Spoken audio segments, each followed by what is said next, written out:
Welcome to the Lux Files, a podcast for occultists about occultists. I'm your host, Sean, and I hope you enjoy this episode. Be sure to subscribe to the Lux Files wherever you get your podcasts to stay up to date on all the new episodes.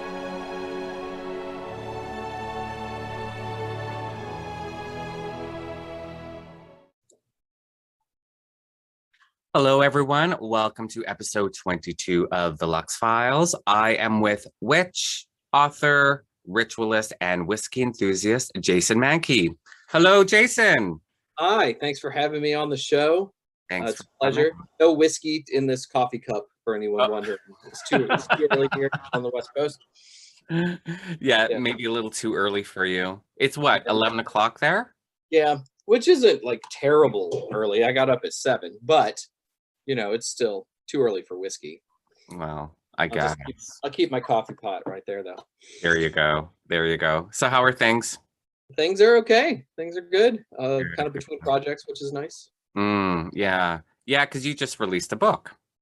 I did, but books take so long to get published that I have just finished. That was my 7th that just came out in June. Since then, I've turned in the 8th book and the 9th book, which just got turned in. Jeez. So sometimes it's hard to keep up with like what's actually going on. Yeah. That's a lot of work. That's a lot of work. It is what it is. Yeah. I'll save that question for kind of when we get there. We'll kind of go through your life chronologically, so I don't want to skip too far ahead. No, I was just going to ask, like, what makes someone, especially in the occult world, whether they're a witch, a magician, like whatever, one day be like, oh, you know what, like I need to write a book. So I'm curious about what your answer to that's gonna be. But let's not skip too far ahead. So all the regular listeners of my podcast kind of know the format of each episode. Like we basically talk about, the life, the experience of, of each guest. And I always like to start, because this is one of the things I'm most curious about with people, that, seminal moment or perhaps, series of events that kind of set each person on their spiritual or magical path. So that's always a great place to start. Because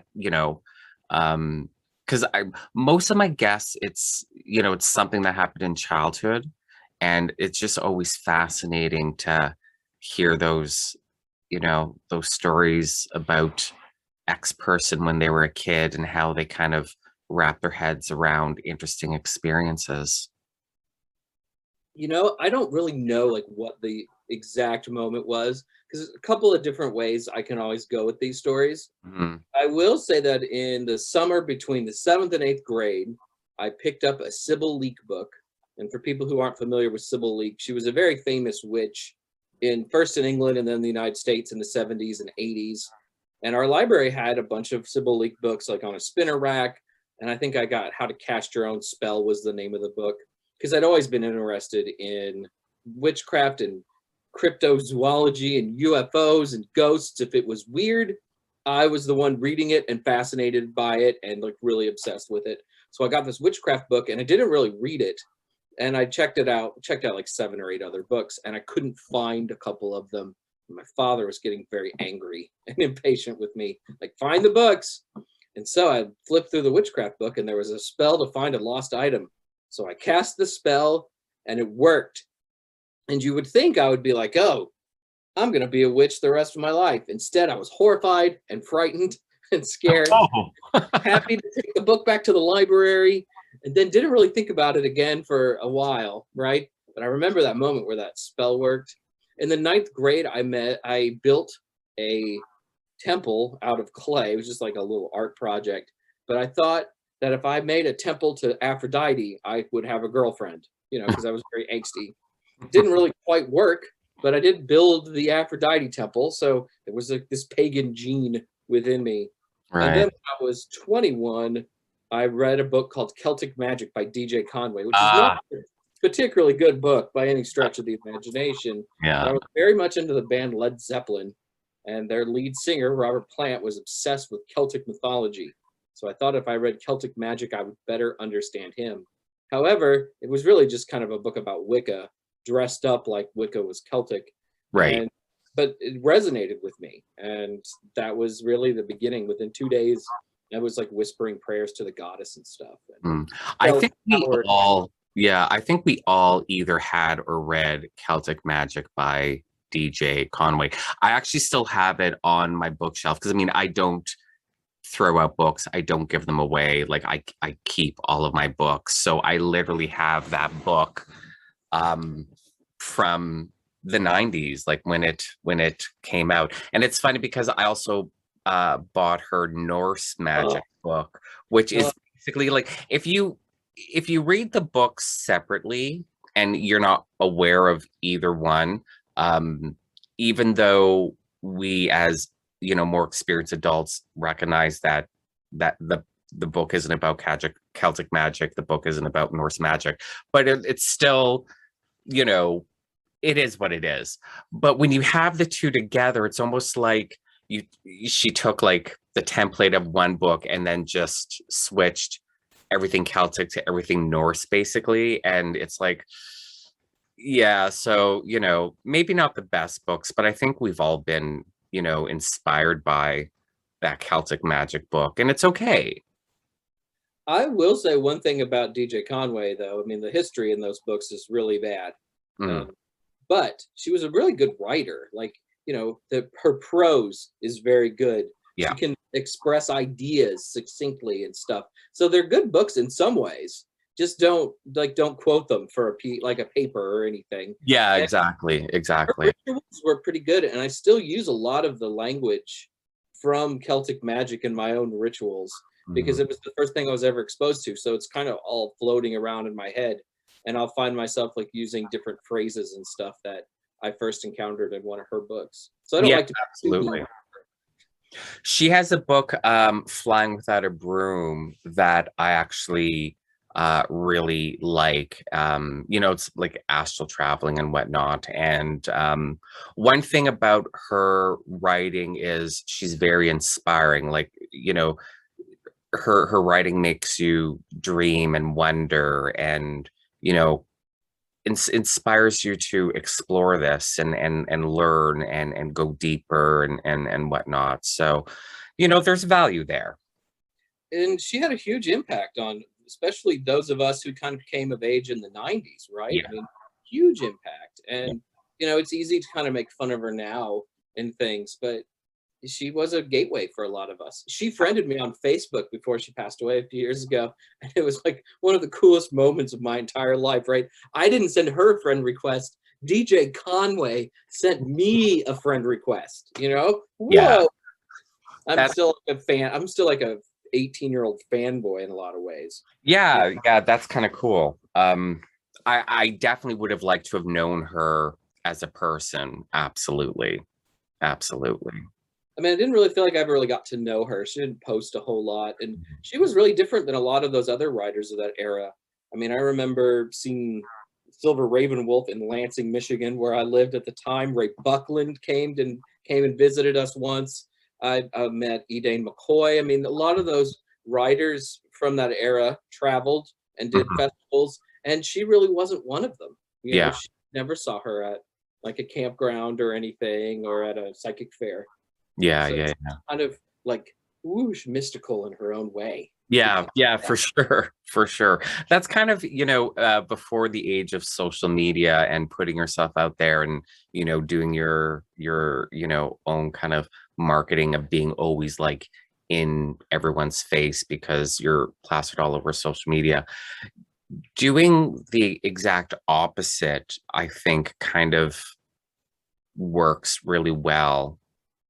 Or, back then, because there was that kind of mystique because you never saw her and she was never talked about, in gossipy ways, the way like Silver Raven Wolf was talked about and picked apart and criticized and whatnot, because she wasn't, you know, in like she wasn't traveling all over the place, and so there was that mystique about her.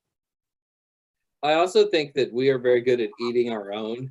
So Silver Raven wasn't the Sure. most popular, right? So there has to be a backlash against her for being popular, Yeah. right? Yeah. And and she was just such a huge presence in the 90s. As a Gen X pagan, to ride a silver broomstick was probably the book that I reread the most.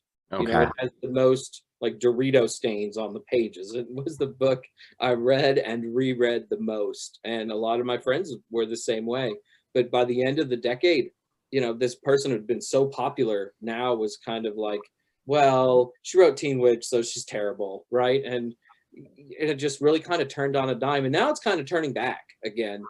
There are a couple of people who are very, loud supporters of Silver in social media and say nice things about her. I'm Yeah. not sure I'm loud, but I do say nice things about her just because I've realized now like how impactful she was. Yeah, absolutely. I mean, yeah, there's some questionable things in her books, but you can also say that about most occult authors. And, if if you're going to criticize every author for every tiniest detail that's, slightly questionable, there's not going to be a lot of authors out there that are quote unquote And reputable.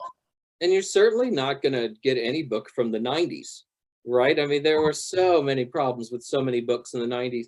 And sometimes it's really not the fault of the author. There was like a lack of information in the 90s. Yeah. It wasn't like today where you can just go online and find almost anything that you want. You had to like go to a library, you had to really hunt for books, you had to really search for things.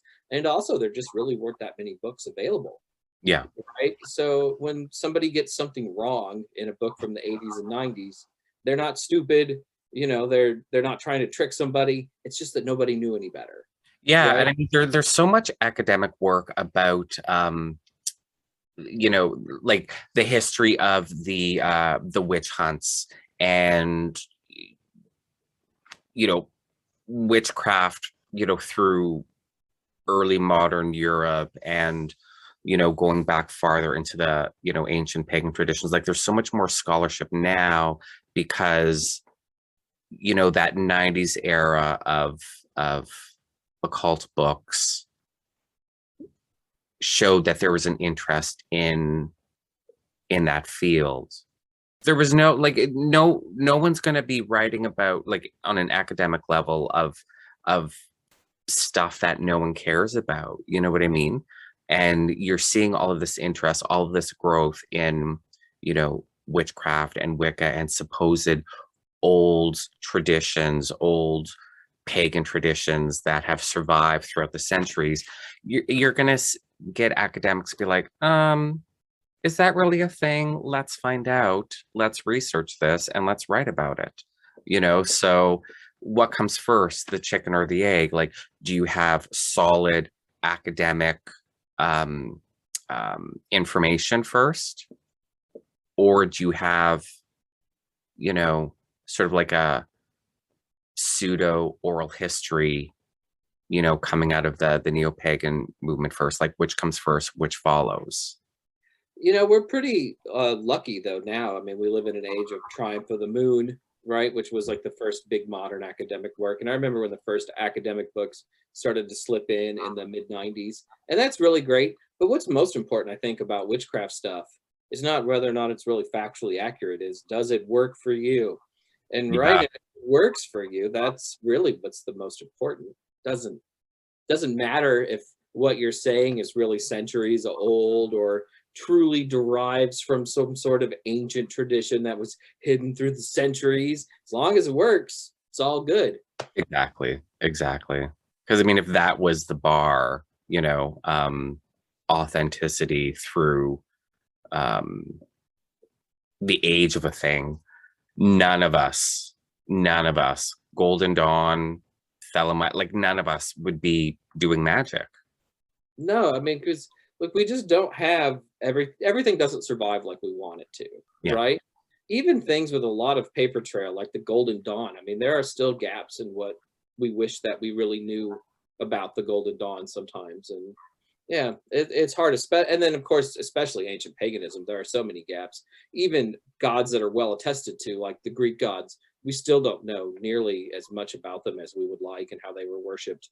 There's still never been like this book of the rites of the Greeks, right? From the year 400 BCE from Athens. That would have been amazing, but it doesn't exist. Exactly, exactly. So we're doing our best, and you know, those 90s writers did their best, and to their credit, they produced a great generation of occultists. And so thank you. Because I mean, you know, my first books, I was 14, that would have been 92. So that whole 90s era of occult publishing my was my training ground, you know.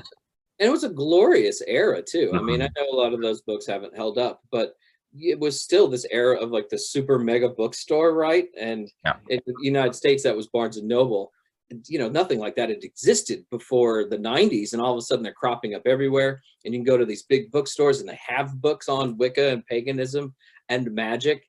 And before that, the bookstores were kind of limited to small mom and pop stores, which are great, but also B. Dalton or Walden Books, which were mall stores, so they were really small, and Yeah. those would have 7 books in the occult section, Yeah. maybe, right? And some of those were books like How to Heal with Color. I mean, they were only sort of marginally tied to what we do. Yeah, Um, same here. We had Kohl's, which are like mall bookstores, so they're relatively yeah. small, and then Chapters, which is now called Indigo, which is like the big box stores. But I had in the 90s, I just, you know, living in here in Thunder Bay, you know, because it's a small city, we're only 100,000 people. I only had Kohl's, but they had a remarkably vast, diverse section on witchcraft and magic and the occult, and huge section on like with Dungeons and Dragons, gaming, Mhm. and the novels, but the gaming was just huge and massive. And so those two things there, Dungeons and Dragons and witchcraft, got them both at Kohl's. And basically, you know, that explains my entire life. For me, one of the big moments of the 90s is I went to school in Missouri, in college at a city called Cape Girardeau, 30,000 people. But eventually somebody had built like a big bookstore. It was a chain, but I can't remember the name of the chain. And they had magazines, and they carried pagan magazines, which was like this mind-blowing experience for me. Like, here's this thing I've been doing for a year, and now I could read letters from people that they wrote 6 months ago, which at the time seems pretty current back Yeah, then. And yeah. I could read their letters and be a part of this community. And that was like really like, whoa, that was a big moment for me. So up to then, you know, like so you had that, you know, you tried that, you know, what was it? Find a lost item spell, Yeah. which freaked you out because it worked. What, well, actually, let's touch on that for a second. So you get freaked out because the spell worked. Like, what was it that freaked you out? So I lived in the American South. So I lived outside of Nashville, Tennessee, right? And you know, we're taught to go to church and love Jesus and the Bible. So, you know, having magic work, and I remember that spell said "Oh triple goddess" in it, you know, which was wow. I mean, that was subversive, saying "Oh triple goddess." So yeah, I mean, that as a kid, that was kind of my inclination that whoa, this is a little surprising, right? And I think it's also because I felt something, right? There was like this jolt of Right. energy when I did the spell. I remember when I said, "Oh, triple goddess," I felt something there, like this ancient power kind of like hovering over me. And I don't think I was ready for it yet. And so it kind of scared me a little bit. Okay. But not scared you in like a, oh, this must be evil, satanic. Like it wasn't like that scared you. It was just No, not like that. okay. And I just don't think I was ready. Yeah, And yeah. so I was kind of like surprised that the spell worked and maybe just not ready for magic yet. Yeah. Which I mean, yeah, you were how old you said? 13 probably. It's okay to not be ready for magic at the age of 13. You know what I I mean? wasn't ready for very much of anything at the age. Exactly. Exactly. So when you got back into magic, so you're in college, you're talking about like this magazine and discovering other people. So up till then, you with none of your friends were like, oh, let's do this ritual or anything like that, like growing up, as teenagers, like it really was that separation from that 13-year-old Jason doing that spell that freaked you out to, more of a adult age. So I was always kind of the weird kid, right? So I remember on a church retreat once, somebody said, let's have a seance. Jason, you should lead the seance, right? I was always that one. But I don't think anyone ever thought, like, well, he's going to become a witch, right? Yeah. There's one thing to talk to, somebody's dead grandpa, and then it's another thing to practice witchcraft entirely. So, I mean, I wasn't quite completely divorced from it. I was still interested in things. I was still reading, different sorts of books and stuff. And every once, like I'd read about Aleister Crowley or something. I wasn't completely divorced from it, but I was not reading any books from contemporary witches. Mhm. By that point, I'm kind of exclusively reading books from my high school library, and they just didn't exist there, or I just couldn't find them. But it's much more likely that they didn't exist. Right. Yeah. So, I was a little divorced from it. I was going through a mall in downtown St. Louis, and there was a New Age store at this mall, and that's where I found Celtic magic. So it was just sort of it happened to be right in front of my face. Also, back then, that book was $3.95, which was really useful because I had no money. So $5 bought that book for me. Had it been $10, maybe I wouldn't be talking to you today. That's funny. Oh, I miss low prices on everything.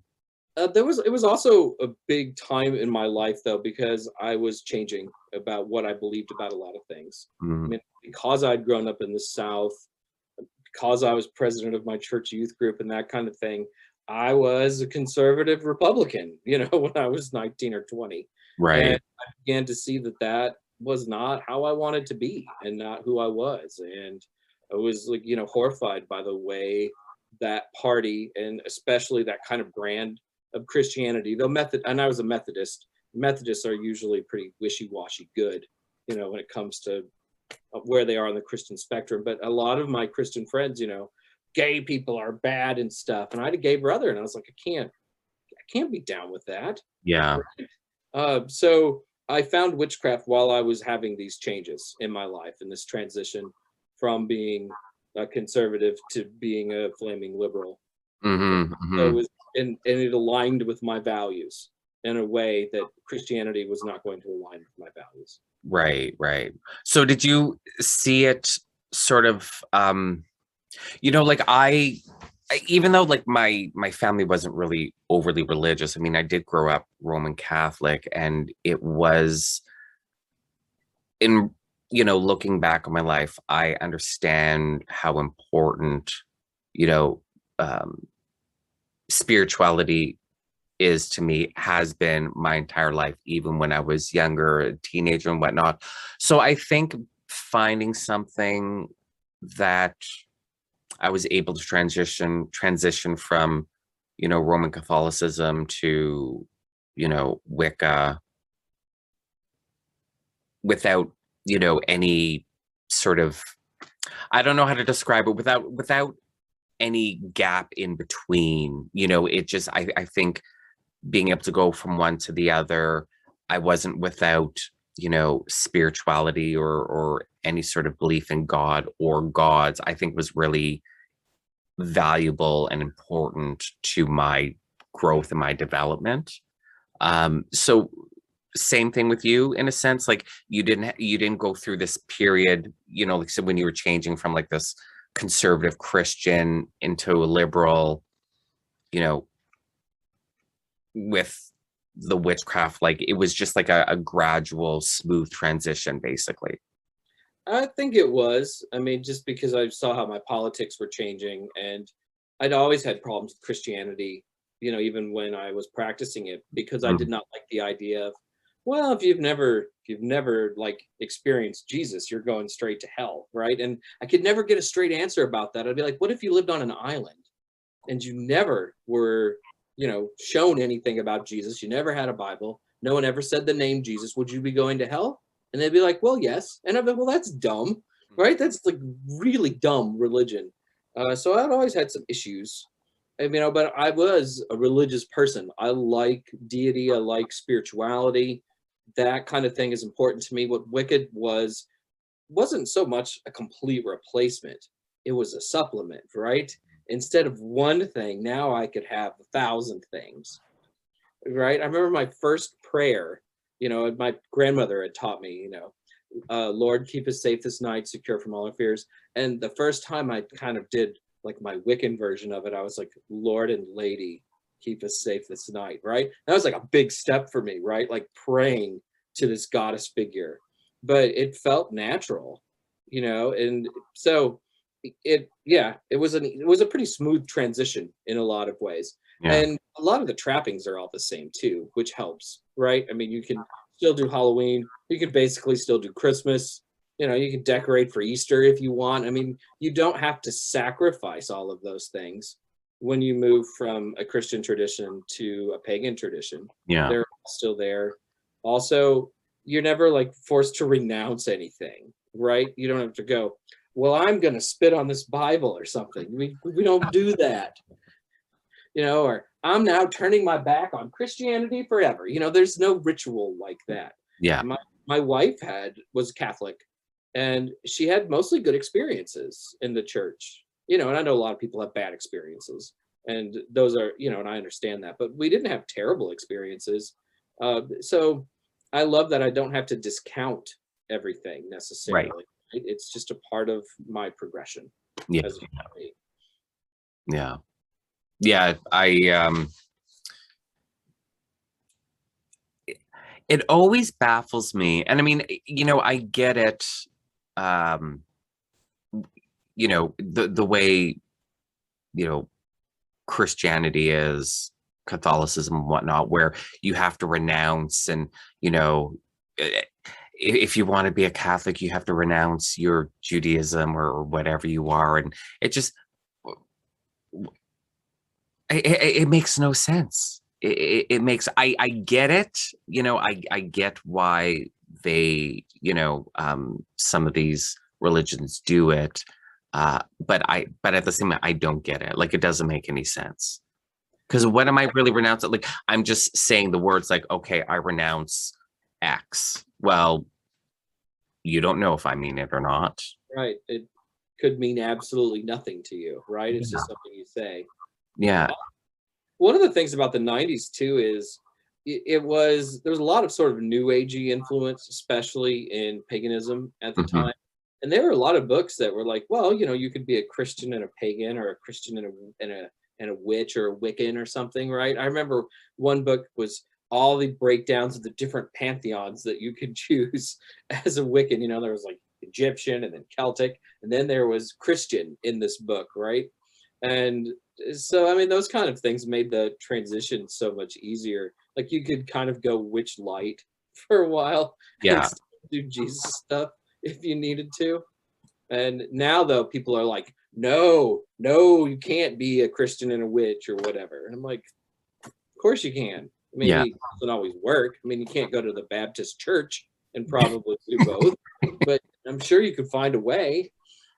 Of course. And, stuff like that, it does, you can't be Christian and a witch. Really? Like, so you don't read history? Right. At all? There's such a long history of magic in every religious tradition, by all kinds of practitioners. And a lot of the people that we would call cunning folk today, I'm certain that they identified as Christians while they were practicing magic, right? And a lot of times today we go, well, they were witches. And in a sense, I think that's probably true, but that's not how they would have identified themselves. Yeah. Or they would have put a disclaimer on it, like, I am a white witch. That was kind of a common one. But still, their religious practice would have been, I'm going to go down to the Baptist church. Yeah, of course. Absolutely. Absolutely. Yeah. So, where did we leave off? Okay. Oh, college. You're Yeah. college age at this point, and you. I'm trying to remember. Did you name the magazine, or did you just say Pagan Magazine? I just said a pagan Pagan magazine. Magazine. Yeah. I think the first one I read was the Green Egg. I Right. really think that was the one. But there were 4 or 5 different ones during that period of time that you could get at various bookstores. Green Egg was usually the best of the magazines. It had more articles, had some really terrific artwork in it in a lot of places. The first issue I got was on Hellenic paganism. So Mhm. there was a guy like in a Greek warrior outfit on the cover of that magazine. And I will say, like, I've gone back and reread it now, like over a decade later. And now it makes a lot more sense to me than it did as a kid Yeah. because some of it was a little advanced for me than Yeah. like Yeah. 6 Scott Cunningham books or whatever. Yeah. But was that kind of like the first instant where you realize, like, you know, there's this whole world out there, this whole community of people kind of like me. I need to find them. Or was it just like a point of interest, like, oh, I didn't realize there was people out there. How interesting. You know, it inspired me to try to find some of them, but where I lived without a car in that town of 30,000 people, there really weren't a whole lot of options. I would Hmm. run into people like, they might see my books and go, "Oh, that's great that you're practicing this," and then kind of hint that they were doing it too, but it Right. never got to the point where we were doing things together, Okay. right? Or that it was more than maybe just something that they had an interest in. It never, and then every once in a while you'd meet somebody, like I had lived in a big house with a bunch of people, and all my friends were like, "Yeah, yeah, he's a witch now, right?" And this one guy came over and he's like, "Oh, I hear you're the house witch." He goes, Jason, I'm a warlord." And I was like, what the hell does that mean, right? I mean, you just kind of see like glimmers of it, right? And I moved to Michigan, and that's when it began to change. I found a friend. I found somebody who lived nearby in the pages of a magazine, or I think he wrote me because I'd written in a magazine and included my address. Then I get this letter from this guy, like, "I see that you live within an hour of me. Would you like to meet for coffee?" And that was my first pagan friend named Dwayne. And then a few months later, a group started at Michigan State University called Green Spiral, which was our going to be our local pagan group. And so I started going to that, and that's when I really kind of became a part of a community. Did my first rituals with other people, and really got to spend time with other people who identified as pagans or witches or druids. Mhm. It was a pretty big deal. It's where I met my wife Ari. Like Oh, wow. Okay. that group had a huge impact on me. Like my first group rituals were with those people, and as I said, that's where I met Ari. Yeah, huge. Looking back on that time, do you see anything? How long were you with that group? Ish. In some way or another, like over 10 years, because all of us lived there. Like a lot of us went to school and then we stayed in town. Okay. And so we didn't leave and we just kept going to the group. And there wasn't an equivalent in the area. There wasn't a group like out of a UU church or anything. So that college student group became a group that a lot of adults in the community went to because it Okay. was just like a good foot in the door, and eventually, you become an advisor to the next generation of kids. Hmm. Yeah, yeah, yeah, yeah. But looking back on that time in that group, do you see it as sort of informing your practice currently? Like, how seminal was that group to what you do now, or have you evolved, away from what you guys did back then? There's certainly some evolution, but so when I joined that group, I was like 22 or 23. So I was a little older, like by Mhm. 3 or 4 years than most people in it. So Yeah. because I was older, they would say, "Jason, why don't you write the ritual? Jason, why don't you do this?" So all of a sudden, like I'm writing rituals for groups, having never written a group ritual before. And so to me, it was like boot camp, right? So much of what I do now, I learned in 2 or 3 years of being with that group because I had to do these things because nobody else was going to do them. And like how I write rituals still very much influenced by those couple of first years. Also, one of the things I loved about living in Lansing, Michigan, and being in a pagan group, since it was a small town, like 100 Lansing, like the whole area around it, maybe 200,000 people, 2 hours from Detroit. So we're not quite close enough to just drive to that bigger city. Hmm. There weren't a lot of us. So the druids hung out with the witches who hung out with Thelemites and stuff, right? So we had this big melting pot pagan community.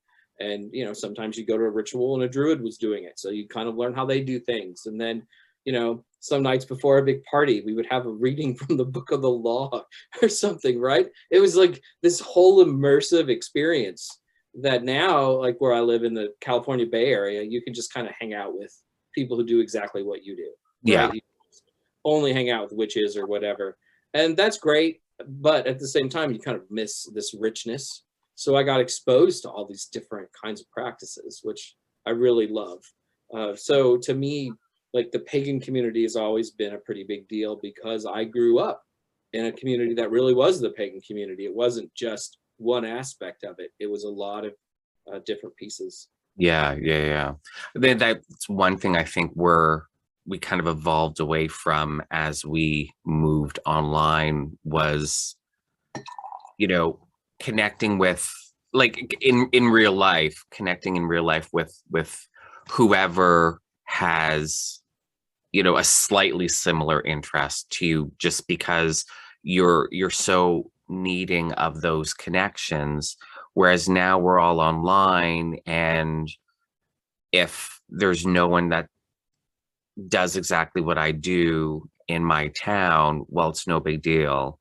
I'll just stay solo because I have all these people on Twitter as a substitute, which, I mean, it isn't a real substitute, but I think we've gone that direction where we're looking at those social media followers as a substitute in a lot of ways.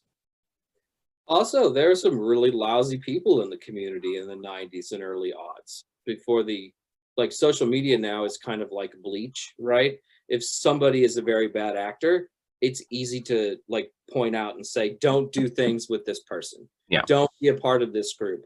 I mean, even in Michigan, we heard horror stories of people who were using Wicca, especially to set up some sort of like group sex thing, right? I mean, calling it a cult maybe is a step too far, but they were certainly taking advantage of people, right? And so somebody has that bad experience, they don't want to go back to a group, or they hear about that bad experience and they don't want to go back to a group.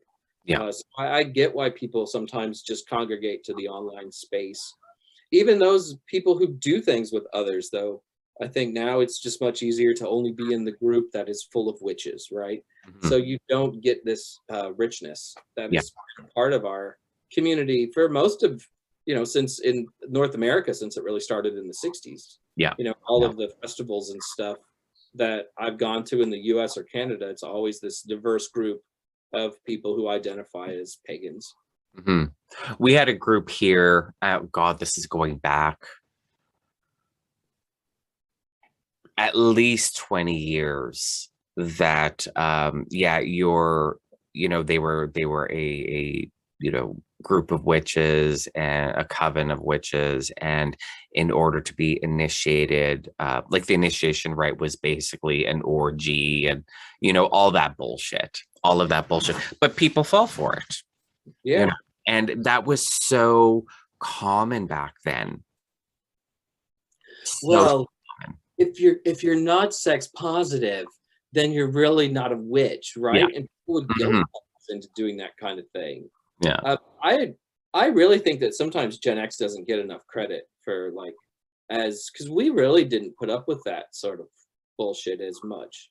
I mean, I feel like there was like this much heightened sexual current when I came into the pagan spaces, and it was really uncomfortable, I think, especially for young women.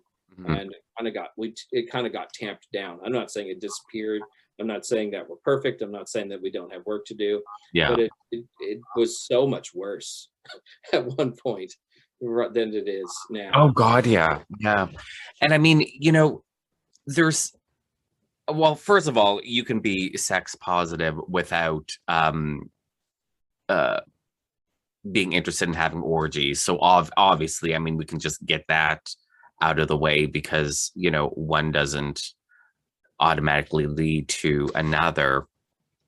But I find, you know, that overtly sexual, or that overt sexuality that existed, you know, in the 90s pagan community, early aughts, you know, that whole area. I wonder, was it all about, you know, sex positivity, or was it a rebellion of everyone's Christian upbringing? I always felt like there were a bunch of people who wanted to relive the late 1960s, or had missed out on the late 1960s and were trying to recreate it. Yeah. That is what I always thought it was about. You know, there are certainly ways to be sex positive without trying to coerce someone into having sex. Yeah. Right? But I mean, you know, you hear stories about free love and all that. And, you know, by the 90s with AIDS and, you know, kind of a greater awareness of what manipulating someone is like, I felt like that kind of began to kind of go by the wayside a little bit. Or at least more of us were saying maybe this isn't what we should be doing. You know, maybe this isn't. Yeah. Yeah. Yeah. It's just, I find it such a weird dynamic. And again, this is all in retrospect, because I mean, these are things I obviously wasn't thinking about when I was 16, 17. But, and yeah, maybe, you know, there was people, you know, in that time period that was just really wanting to recreate the 60s, sure. But I don't know, I kind of feel like everyone was so, and I mean, there was a lot of like anti-Christianity back then too, in the pagan community, for you know, for good or ill, whatever. And I mean, there's some people that are justified in having their anti-Christian viewpoints, but I wonder, it just seemed to me, looking back on it, it was more a rebellion of, as opposed to a liberation of Christianity, and, you know, a heavily Christianized secular culture that we exist in. I remember thinking how cool it was, like at something like Beltane, to have sex outside and think, wow, this is kind of like a religious rite, right? I mean, that was kind of revolutionary, right? You know, in some ways. So yeah, but I mean, we weren't doing it, you know, in the circle in front of everyone, no, with everyone. You know what I mean? It was still, that was still a private experience, you know. And really, living in Michigan, much like Canada, it's usually too cold really to do it at Beltane outside, though we would still try anyways. But you know, you walk far away from your friends. We weren't on shows, but it was still something, you know, really transgressive about it in a way. Because I mean, you know, like especially when you're in your, or like your teens or your late teens, your early 20s, or you know, even up into your 30s, you know, you're kind of taught that, you know, this is something you should hide, this is something you shouldn't be proud to do, this is certainly not something that's religious or holy. And I think it is religious and holy, in so many ways. I mean, you know, sex outside can be really liberating, just like, you know, skinny dipping can feel really liberating, you know. But again, you know, that's, you know, a private moment, even though you know, you could be part of a group ritual. That specific act is a private moment. It's not, you know, that's hardly a shocking, you know, scandalous thing, you know, because again, it's not an orgy, and you're not doing it, you know, on an altar in a circle, you know what I mean? So it's an okay thing, you know. It's the people that, you know, you go to a pagan festival and they, you know, they want to grab you without consent in the middle of everyone else. And, you know, all of like the overt sexuality happening like with these certain people in front of other people, you know, where it becomes really problematic. Oh yeah. Like when you would go off into the woods or whatever, like the most that would happen is when you walk back around the campfire to warm up, somebody would go, "Ooh, I wonder what you were," Ooh. right? I mean, it's not just certainly like nothing. There's like no repercussion from it, really. Right? Yeah. You're having fun, and everybody's comfortable with that as long as everybody's consented to do whatever it is. Yeah. And you know, a great thing about here in Canada with Beltane being technically too cold for having sex outside, but you do it anyways, or at least attempt it. When you come back to the campfire, and everyone's like, "Oh, where'd you go?" Yeah. We went picking flowers. You don't have any flowers. Yeah, it's because it's the 1st of May and it's Canada. There are no flowers. Flowers don't exist. Leave me alone. My ass is cold. Hold on. Okay, there we go. Perfect. So, enough about Beltane sex. I mean, we can talk about that forever, but you know, enough about that. Let's move on. Fair. Yeah. So I want to get to my question that you know, like my biggest question for you, because I'm just always intensely curious about this, is at what point, you know, you're doing your practice and you know, and it's all good and you're writing all the rituals, so you know, you have that writing lead sort of background and experience. When do you just wake up and be like, oh, I need to write a book? Like that's the obvious thing for me to do. I mean, I think I've always wanted to be a writer. I remember when I was 18, I had all these notes about some fantasy novel that I was going to write, you know, young orphan boy realizes a great destiny kind of thing. Never quite wrote that. But when I started doing witchcraft and leading pagan student group and all that, you know, I was kind of front and center. And so I started doing like Wicca 101 workshops and stuff at local psychic fairs and leading rituals. And that kind of led to me. And I also published a local pagan zine because we were trying to, you know, bring our community together. Okay. What was it called? The Wiccan Read, READ. Ah, clever. We did that for, I think, 4 or 5 years. I mean, Oh, we're doing wow. quite a run. And you know, so I was writing there and doing these other things. And so I started kind of presenting workshops at festivals and Okay. pretty good at it. Like people would go to see what I had to say. Often being, you know, not even 30 yet, I was wrong about many things in those workshops, but believed I was right. But I loved doing the workshops. I loved talking in front of people. I mean, it made me want to throw up before I did it, but at the same time, once it got started, I found that I really enjoyed it. Yeah. I wasn't bad at it. And to do that more, you know, you really have to write. Yeah. And so I was like, I'm going to write. And so in 2005, I wrote The Horned God, which was my self-published first attempt at a Horned God book, and got promptly rejected by Llewellyn when I sent it to them. And after that, I decided, after that kind of that rejection, I was like, I'm never going to write a book. I'm just not going to do it. And started blogging in 2011, 2012, moved to California from Michigan, and we moved out here for my wife's job. So I had a lot of free time.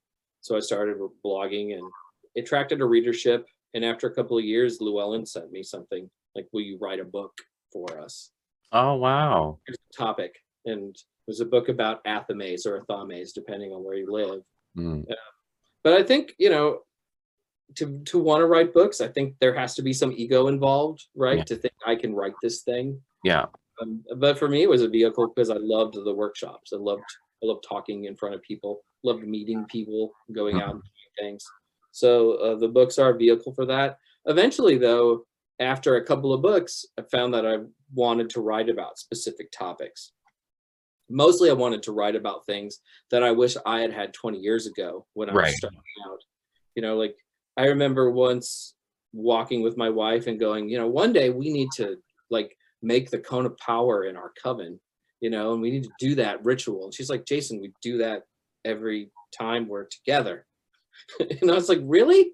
Because it was like one of those concepts that's not very well explained in books. It would just say like, make the cone of power. And then, you know, that would be it. So I was like, well, maybe I should write about these things so that they're clearer for some people. So that was the book Transformative Witchcraft. And then I'd wish I'd had a book about how to do ritual when I was starting out, because ritual versus a group versus a coven versus a solitary is all very, very different. And that was the Witch's Wheel of the Year. And then I felt kind of pushed to write a Horned God book. So so, I mean, it's a combination of was being asked, ego. I want to create resources for people. I feel like this community has given me so much. I want to share some things with that. And then, you know, sometimes like a higher power saying, write this thing. Yeah. It's weird. Writing is very weird because, you know, like if you write a book about something, people assume you're an expert at it, or they think that you're an idiot and they disagree with everything that you say.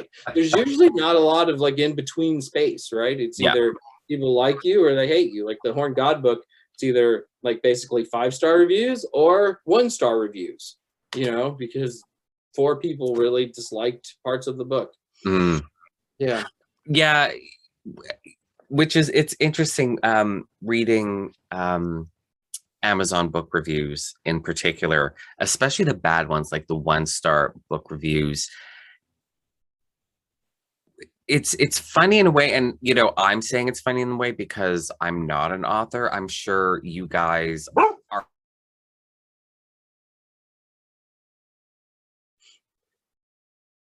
Oh, my dogs, they're barking. I'm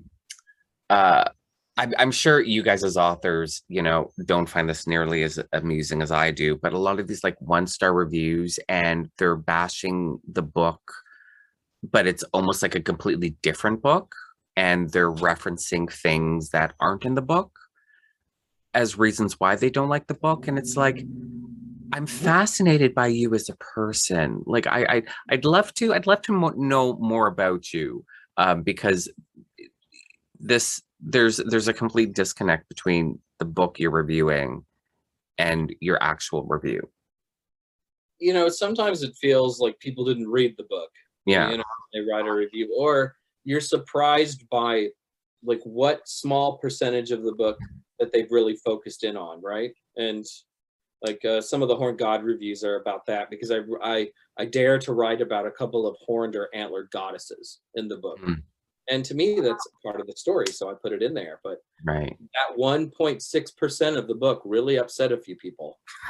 I mean, I actually counted like how many words were on like dedicated to those parts of the book, right? And it was like a very low percentage. And you know, but that's what people gravitated to. It is really sort of strange. Sometimes though, you read a 1-star review and you're proud of it, like you know, like I think somebody, you know, saying I'm woke or something like that. And I'm like, oh, I believe that everyone should be treated with dignity and kindness.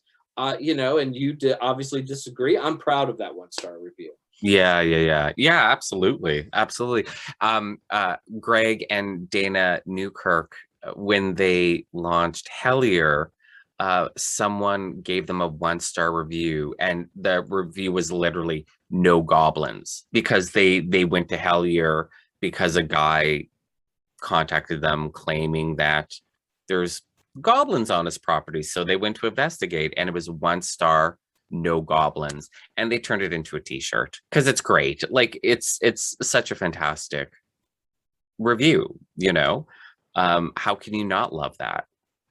I will say though, sometimes the poor reviews hurt though. I mean, you know, like it wounds you as an author. I know that I really sort of fixate on the bad reviews. Okay. So you actually read the reviews? I do, and I should not. Everyone tells you don't read the reviews, but I will read them anyways because I'm weak and I'm curious. Especially during the pandemic, right? Like it used to be, I would go on the road and I would do workshops and I'd talk to people, so you get feedback on what you do. And because of not being able to travel for so long and There really haven't been a whole lot of events. There is no feedback. So reading those reviews is some of the only feedback that I get. And it's good to know that people have read your work, even if they hate it. I got my dollar from them, I guess, you know, but it does. And I don't think people realize how much it can, like a bad review can hurt, you Yeah. know? Yeah. I mean, you spend a year of your life working on this thing. You put time and energy, emotional investment in it. And then for, you know, somebody to say, well, this is just terrible. You know, there was, you know, I have some Canadian friends who were on Facebook and they were like, you know, we're going to read Jason's book. And then one person there who I'm friends with on Facebook, right? Like, I'm going to see this. She was like, I just don't really like Jason's writing at all. I don't think he's a very good writer, you know? And I'm like, whoa, like, ow, right? Yeah. And then I want to write, well, you're a terrible writer too, you know? You know, I don't care if you're writing nonfiction. I don't care if you're a good writer or not. Can you get the information across? Can you minimize the, you know, spelling mistakes and punctuation errors, because apparently editing isn't a thing anymore. So, you know, keep an eye on that. If you can do that, I'm gonna like your book. Like, if I don't care, I don't care how bad of a writer you are, as long as you're getting the information across. And you can get information across in a good way without being a good writer. I will say that I'm really particular about books. Like, if it's not written well, I just can't read it. And if it's written well, I can read it even if I don't care about the subject. Yeah. I've Yeah. read books on like the history of fishing, you know, not because I don't like to eat fish. I don't like to swim in lakes because I'm scared of fish. I don't like fish.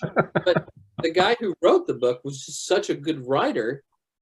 And I could tell that when I picked it up in the bookstore, that I devoured it because it was so well written, right? Right. So Right. to me, like, somebody's ability to write is important. But I would also say that, like, being able to convey information is the sign of a good writer. Yeah. I mean, I've read books that have had good information in them that you could kind of weed out, but they were written in such a way that it was hard to find, right? You had to really read this 5 pages 9 times, you know, to find out what they were talking about. So, you know, being able to relay information is a sign of a good writer. When I see a bad review, or a review where somebody says, well, I didn't, you know, like, I didn't think that Jason was inclusive in his writing, or, you know, his rituals or whatever.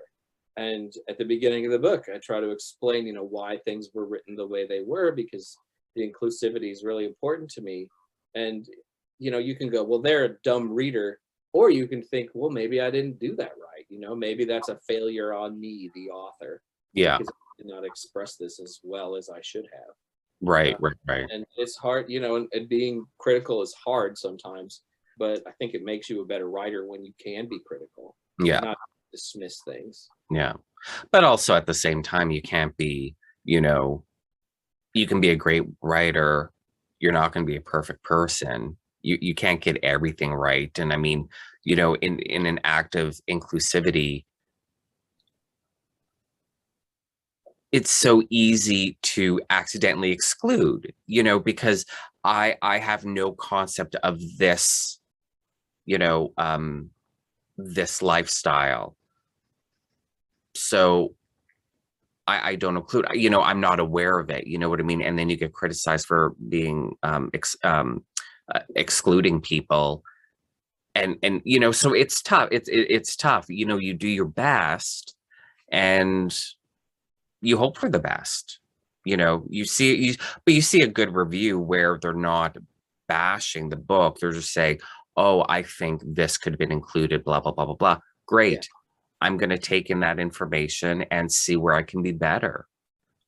But I'm not perfect. When I wrote Transformative Witchcraft, there's a lot of rituals in that book, and a lot of them came directly from the things that I do with my coven and the things that I do with Ari. So they were all written like High Priest and High Priestess. You know, the beginning of the book says, these are written this way just because I do ritual with Ari. And if you look closely, you'll see the high priestess has most of the lines because she's much better at this than I am. And, you know, but I'm not saying that you have to do it that way. You can have 2 priestesses or 2 priests, or you can, you know, not use those titles if you don't identify them with, you know, whatever works for you. Right. You know, and then, but there were people, apparently that wasn't enough. So I felt like maybe I had failed, right? Because I certainly didn't want to alienate people or make them think that I was like really committed to this. You have to have a high priestess and a high priest kind of thing. I think that kind of thinking is really dated. It doesn't reflect anything. And I don't think, you know, it's necessary for ritual. I know in our coven, sometimes, you know, it's, you know, could have 2 young ladies leading the ritual or 2 guys leading the ritual or whatever it is, you know. Do you practice in a specific tradition? I'm an initiated Gardnerian. Also, we have our own coven and it has its own things at this point, you know, like we use the same ritual stuff. It's I wouldn't call it a tradition, but it's certainly a way of doing things. And Gardnerian stuff has its own ways of doing things, that's for sure. Yeah. When did you go down the Gardnerian path? You know, I'd always been kind of interested in it. And I think as early as 2003, 2004, we were working with the Gardnerian Outer Court for a while. Friends that had been initiated into that group. So it was very welcoming and familiar to us in a lot of ways because of these relationships that we'd had.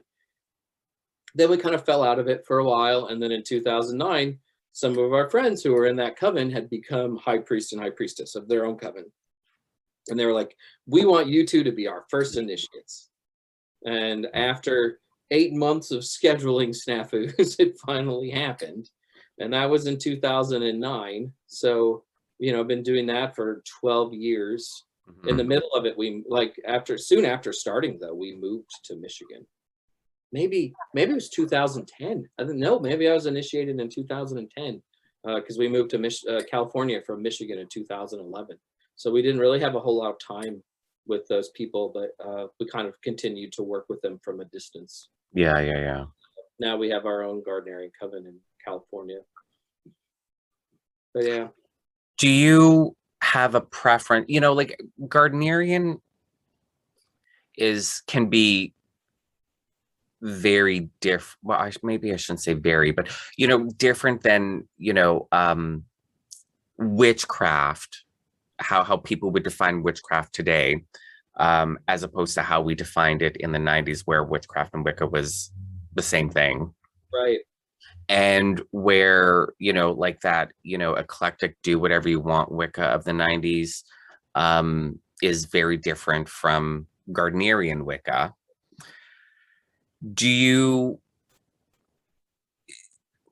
I don't want to say have a preference, but do you tend more towards, you know, a more ceremonial sort of tradition, or a very kind of looser, inspired, you know, kind of practice? It's kind of in the middle now. I really like spelling things out. I like having my circle casting written. I like having my quarter calls written. You know, there's like, no matter which of the 2 covens that we're a part of, what we're doing is, you know, the opening and the closing is pretty well done, right? It's all kind of thought out. And then the middle is kind of this space that you can play with. For the Sabbats, I'm much more likely to have something written, or at least an activity planned or whatever else.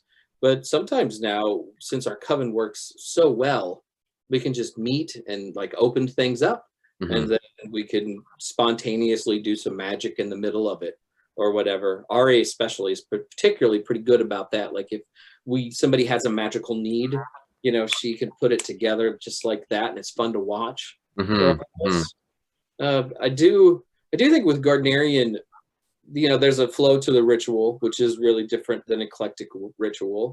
I think I can say that without somebody saying I've broken my oaths, you know. But also, I think most importantly, you're tapping into the egregore of it. You're tapping into the energy of it when you do ritual a certain way. So you're tapping into the things that Gerald Gardner did. You're tapping into what Doreen Valiente did. You're tapping into all of those energies. And that's one of the reasons I like Guard, is that egregore. Like all the people who practice Gardnerian craft are pushing this energy out there, Yeah. right? And when you do ritual in that way, you tap into that energy, which is really great.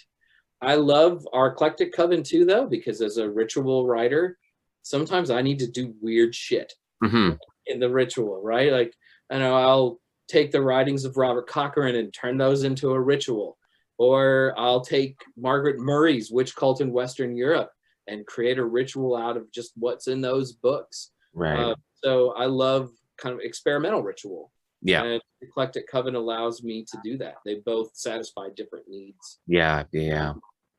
So Yeah. I'm not somebody who likes to just start with no plan. I got to have something. Yeah. I write all of my group's rituals, and I enjoy writing rituals.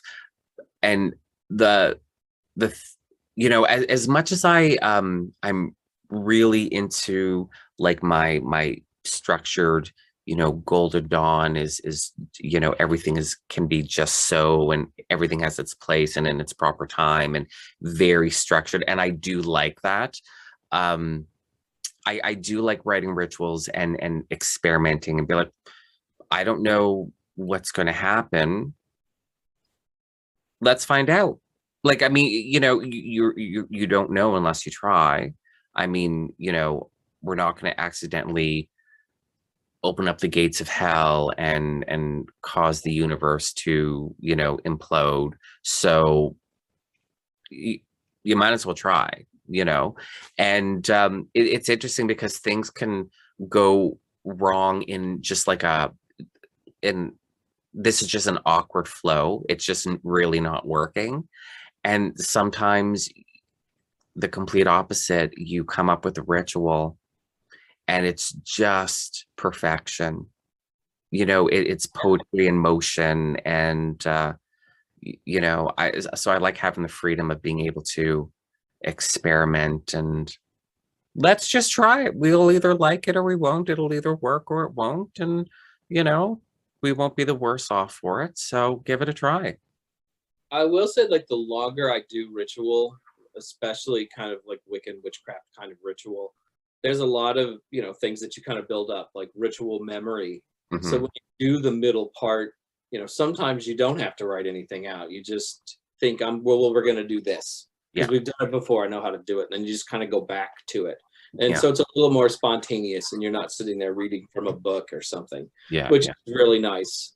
So that's become a bigger thing over the last 4 or 5 years, especially as, had a working group now for like the same group for 10 years, right? So we're super comfortable with each other in a lot of ways, know what a lot of the people in the circle are going to do at any given moment. So it makes doing ritual that much easier. I don't have to think about it as much. Also, having written a lot of books, sometimes I'll just go into the book and go, well, we're going to do this ritual that I've already written, and pull it out, maybe make a couple of quick adjustments, that's nice. Yeah. I wonder how much of a unicorn your group is, being together for 10 years, like a stable group that hasn't imploded, splintered, you know what I mean, that's just working. And I bring that up just because we don't hear of the groups that work. We hear about the groups that don't work because that's the drama and that's what gets the the quote unquote press, all the gossip on social media, you know what I mean. You don't often hear of groups, especially eclectic groups. So I think that, the pagan world, the magical world is really different than a lot of other spaces. Like if you think of Christianity, you have a lot of sheep and a couple of shepherds kind of overseeing everything. And in our community, you have a lot more shepherds than sheep. It's what we do is very interactive in a lot of ways. So people want to go and do their own groups or, sort of want to take charge and stuff. And it can be really difficult to keep a group together. And then because you're working with somebody so closely and because you're all involved in everything, you know, when there is a clash of personalities or something, you know, it can't just be settled by having somebody go sit on the back pew or on the other side of the room. You know, Yeah. you're still going to be standing close to them. So things break down a lot easier. I would say that our current group, we did Michigan for a long time. Like we were there for 15 years, Ari and I, before we moved out here. And all of our groups there were short-lived. Mhm. You know, we practiced with a lot of the same people over periods of time, but usually it was like, well, we're going to do the one big Beltane ritual. We didn't have a coven. Like we would meet every month and do stuff, right? So coming out here and then having a group that has lasted for 10 years is really pretty mind-blowing. Yeah, exactly. Completely different. And, you know, I don't know what the dynamics are to get a group to work together for a long time. Obviously, I think you have to like each other. Mhm. You also have to have somebody who is really invested in keeping everything going. You know, I'm the one who organizes stuff and things, you know, and, you know, some people don't have that person, right? Maybe they all want to do stuff, but they don't have the person with the time or the resources or the energy to do the wrangling. And the wrangling's important. Yeah. Yeah, we have one guy in our coven who said he would never join a coven. You know, he was very adamant about that, and we didn't call our coven a coven for 6 months because Right. we didn't want to offend him. And then at Yule, we were like, we have to call this a coven now. You know, like it's a coven, right? We all like each other. We're all doing these things in the same way. It's really great. And it was funny. And then his wife told me he started like writing on his calendar, coven. There you go.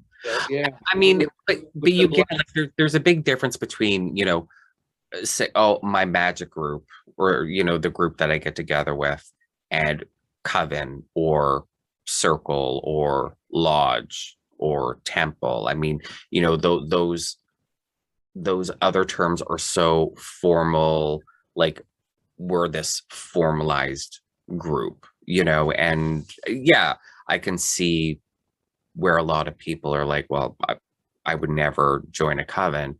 Meanwhile, they join a coven, you know? Well, I don't think that you know what it's like until you do it, right? Yeah. Yeah. You know, and then if you have a bad experience, We all hear the horror stories before our first coven, before our yeah, first group, we all hear the horror stories first. So it puts a lot of people off. and you know, sometimes too, like maybe you read a book and it just doesn't sound very exciting or whatever.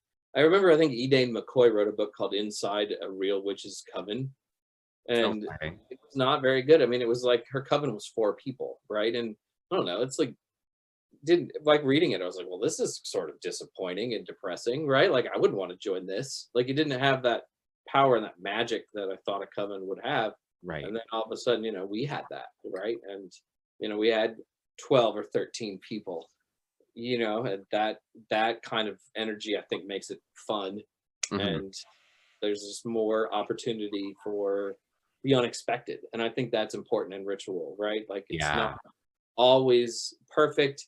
Maybe you don't know exactly who's going to show up, what they're going to bring on that given night. I love that. I love not knowing everything Yeah. about how something is going to go. It does feel good, you know, because I like things to be just so, and, you know, a little bit more controlled and whatnot. But it's kind of, well, I guess not so secretly, because I'm about to say this, but I secretly do like a bit of the unknown, because there's a certain liberation to that, because I always, you know, such a planner, and this time, this date, X number of people, we're going to do this, this is going to happen, you're going to bring this, I'm going to bring that. And to have that level of uncertainty that night, you know, by having a group, kind of feels a little liberating. I feel like it gives it a little bit of an edge, not Yeah. knowing exactly everything that's going to happen. Yeah. Right. And I like that little bit of an edge. Yeah. You know, you're just I like when group members, oh, my friend X really wants to come and see what this is about. That's fun. You know, that new unknown person. What are they going to be like? What's going to happen? What's the energy in the circle gonna feel like tonight? That's a lot of fun. we're pretty like we're weirdly adamant about like not letting people show up, right? Mm. You have, you know, we have to talk to you first, and you know, have to screen people, and we vote on, like, a lot of times we vote on like whether or not we let somebody in. But I love having new people in Yeah. a circle, because there's a new energy that you're working with, but also somebody who's new to the craft, their energy is excited. Yes. Right? They're thrilled to be there. There's this anticipation. We have a couple of new people in our coven right now. And like the first time one of them went to a ritual, I was like, I didn't think it was very good. I was like, well, this is by my standards, it's kind of low. She's like, oh my God, that was amazing. You know, and I was like, wow, that feels so good, because, you know, their energy, right? They're so excited about doing it. And I think that's infectious. Yes. You have to continue to renew what you do so you don't get crusty, right? I think new people are really important to that. Yeah, and they're a great way to remind you, because you know, as much as you know, we want to change things up so it's not the same ritual all the time and whatnot, you still kind of have the same forms and the same dynamic. So you have that new blood that's fresh and exciting, and it's a really great way to remind you that, you know, magic is fun and it's exciting, and it should always be fun and exciting, and it's not a dredge and it's not an obligation, you know, especially for those of us that are always the ones doing the organizing, you know, wrangling the group and figuring out dates and times and locations and da da da da da. It's easy to get so stuck in the weeds that you forget ultimately it should be fun. It should be exciting. Yeah. Yeah. I mean, to me, like our covens meet in our house. So there's like this excitement just from cleaning the house up before people come over, setting up the ritual space and stuff. I get tingles. Yeah. You know, starting at about 6 o'clock when everybody's going to come over at 8 o'clock. It's I don't know. I love group practice. I'm a terrible solitary. Just it's hard, you know, to get the energy up for solitary ritual. Okay. Especially after doing group ritual now for 10 years. Yeah. I'm going to pause for a second. So left to your own devices, would, you know, full moon and Sabbats consist of, you know, just raising a glass of whiskey and saying, hey? Sometimes, yeah. Though, I mean, during lockdown, my wife and I did some of them together, you know, like, and then maybe we take a minute to do something. But I'm not somebody who's very good at like, oh, I'm by myself, I'm gonna cast a circle and call the quarters. You know, it's like I just do something small, you know, and there's always a little bit of practice going on. You know, we leave libations to deities. I have altars like around me, and you know, I light incense on them and things as offerings.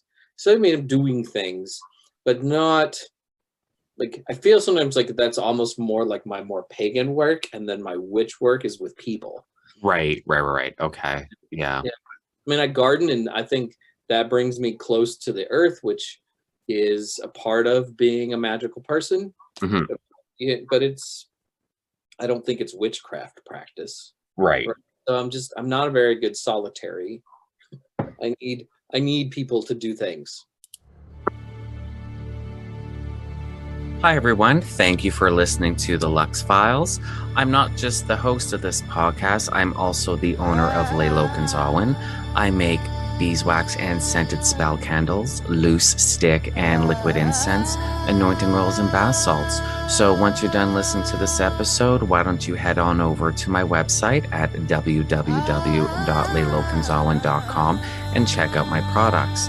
For your convenience, the link to the website is also in the show notes. Yeah. But I mean, when you have a daily practice, though, not like, you know, I'm not suggesting that, you know, once a month group work means you can go without daily practice, or daily practice means you can go without, you know, more serious ritual.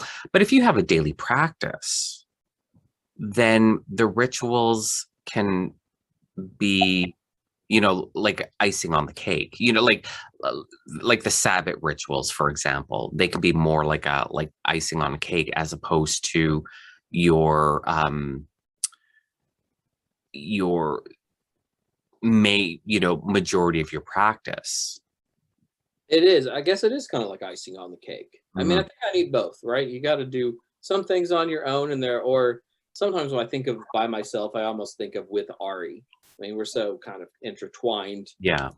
The rituals for the two of us are kind of like solitary rituals in a way. Yeah. So you got to have both sides of things. But, I know some people who are really good at, well, it's full moon. I'm going to go do magic by myself every full moon. I think I did magic for the last full moon. I think it was the first time I'd done magic by myself in like 5 years. Wow. So, yeah. If I want to do magic, I do it with a group. Right. And so it was just sort of an odd night. And I was like, I just feel like I want to do this. And I did it by myself instead. Now, you guys, I assume, weren't meeting as a group during the pandemic. No, we were not, though. Eventually, we did some online rituals. Those were different. I don't like online ritual. I mean, it's kind of okay. I mean, a lot of it's in your head, right? It depends on how good you are at doing that in your head. One of our coven members had this great idea. She was like, go to the ritual room and set your camera up in there and put it on the Zoom call. So we would light everything up in our ritual space like we were doing a ritual in there. We'd even burn the incense. That was a nice way to focus on the ritual. And I remember, and like we hadn't done that for most of the pandemic. I think we did it for the first time at the autumn equinox. Okay. And we did it, and I just started bawling. I mean, it was just so powerful to set that space up. Yeah. And it made me cry. We did do Samhain. It is a coven during the lockdown. We had everybody wear masks. The ritual was outside. We said the ritual starts promptly at 8. Do not be here at 7:55. Be here at 8, and we're going to start at 8. And that's exactly what we did. But it was very strange. I did this ritual where you had lots of moving parts to make sure that people weren't together in the backyard and that there was space between everybody. And that was the one time we met in person. Yeah. Okay. But my group, we went online, of course, with the online rituals. And no, I mean, you don't prefer the online rituals, of course. You want to be in person. The magic and the energy is there. But I will say there's a difference between doing online rituals and doing online or rituals online and doing magic online. Online rituals, I don't care for. I find, they're lacking. They really are. But doing magic with a group online, I think is very different. And a couple of months ago, I wouldn't have had that opinion. I didn't really, people have been doing rituals online for years. I mean, since the 90s, really. They've certainly evolved with the technology, but even though it's been a thing for so long, I really discounted the validity of it up until a couple of months ago, when I started doing magic with a group and doing like Enochian magic and whatnot, and the results, the effectiveness, the power, the energy is really undeniable. I'm like, okay, there's something to cyber magic, and which led into a whole bunch of questions like, are computers, or can computers be magical tools, like genuine magical tools? Is the internet, we talk about the web. Yeah. We talk about the web of life. Is the internet, a microcosmic web of the macrocosmic web? Like, is our magic, is this energy, coursing through this web, the internet? it's making me rethink so much of my preconceived notions about cyber magic and doing ritual online and whatnot. So it's been an interesting experiment. Do you remember in the late 90s, I think early 2000s, there were books like Cyber Magic and that like your chat room rituals, that those kind of things. And people have been doing this for a long time, Yeah, and I don't think they would do it if it didn't work for them, right? Maybe it yeah, doesn't work for everybody, but for some people it obviously works. I know that while I'm not a big fan of online ritual, I still felt closer to everybody, or I yeah, could feel kind of that energy around us, and we did some magical workings, and there was certainly something that you feel in the room, believing in the egregore, right? Like you call down that energy. yeah. You work with Enochian magic, whatever, you're calling down the egregore of all the people who have worked with that sort of magic. So, I mean, I think we can do magic over the computer and away from people. Then it's hard, like I know, like when I'm doing like the cone of power, right? Or we're chanting or something, and you can feel the air in the ritual space thick like soup, Mhm. right? I mean, it just overwhelms you. I don't usually feel that if we're working magic through means like this, but you still feel something, Yeah, right? And you're putting it out into the universe. And if you do something and you put it out in the universe, you're probably going to get some results somewhere down the line. yeah, absolutely. Think the thing with me, like with the Sabbats, for example, being more of it's more celebratory nature. You want to celebrate with people and you want to have that gathering, it's a special time where I find, the online rituals are lacking. They're certainly better than nothing. They're certainly better than me doing it on my own. So in a pandemic situation, I'll definitely opt for doing an online ritual as opposed to with my friends, with my group, as opposed to just me or not doing anything. Um, but I find it's not the magic component, but just the celebratory component very lacking. But magic, cyber magic, I think there's something to it. And I know in a lot of ways I'm late to the game because, as you said, like there were books being published in the 90s about cyber magic, and even as far back as then, um, as a supposedly open-minded teenager, I completely discounted them. I'm like, I'm not reading that. I'm not buying that. It's just a waste of money because computers and electronics aren't a part of magic. They're not magical tools. Da da da da da. I had, my preconceived notions about that. And those notions had lasted decades. I mean, I've been doing this since I was 14 and I'm 42. And I just learned within the past, I don't know, 6 months that there's something to cyber magic. There are a couple of things though that I thought were sort of good out of COVID, and like it's hard to say anything good comes out of it, but Yeah. by doing ritual online, we got to connect with people who had moved away from our coven. Mm-hmm. Northern California is a very transitory area now because it's so expensive, and people go and they move somewhere across the country, but they got to be a part of things again, and it was so nice hearing their voices, right? And Yeah. them, but you can see them. And I also loved that we had online festivals, right, where you Yeah. could sit at home and interact with a lot of different people. And usually, like festivals are always in person. Maybe you have to camp or spend a ridiculous amount of money to rent a hotel room. And now we were doing these events where you could just sit at home and for a small fee see 30 or 40 different major writers and ritualists and stuff. And not everything translates well. I mean, the online concerts can be a little strange in front of your computer. Yeah. The rituals again can be a little strange, but it's still like a great way to see a lot of people from all across, not just one country, but across several different countries and Yeah. times and stuff.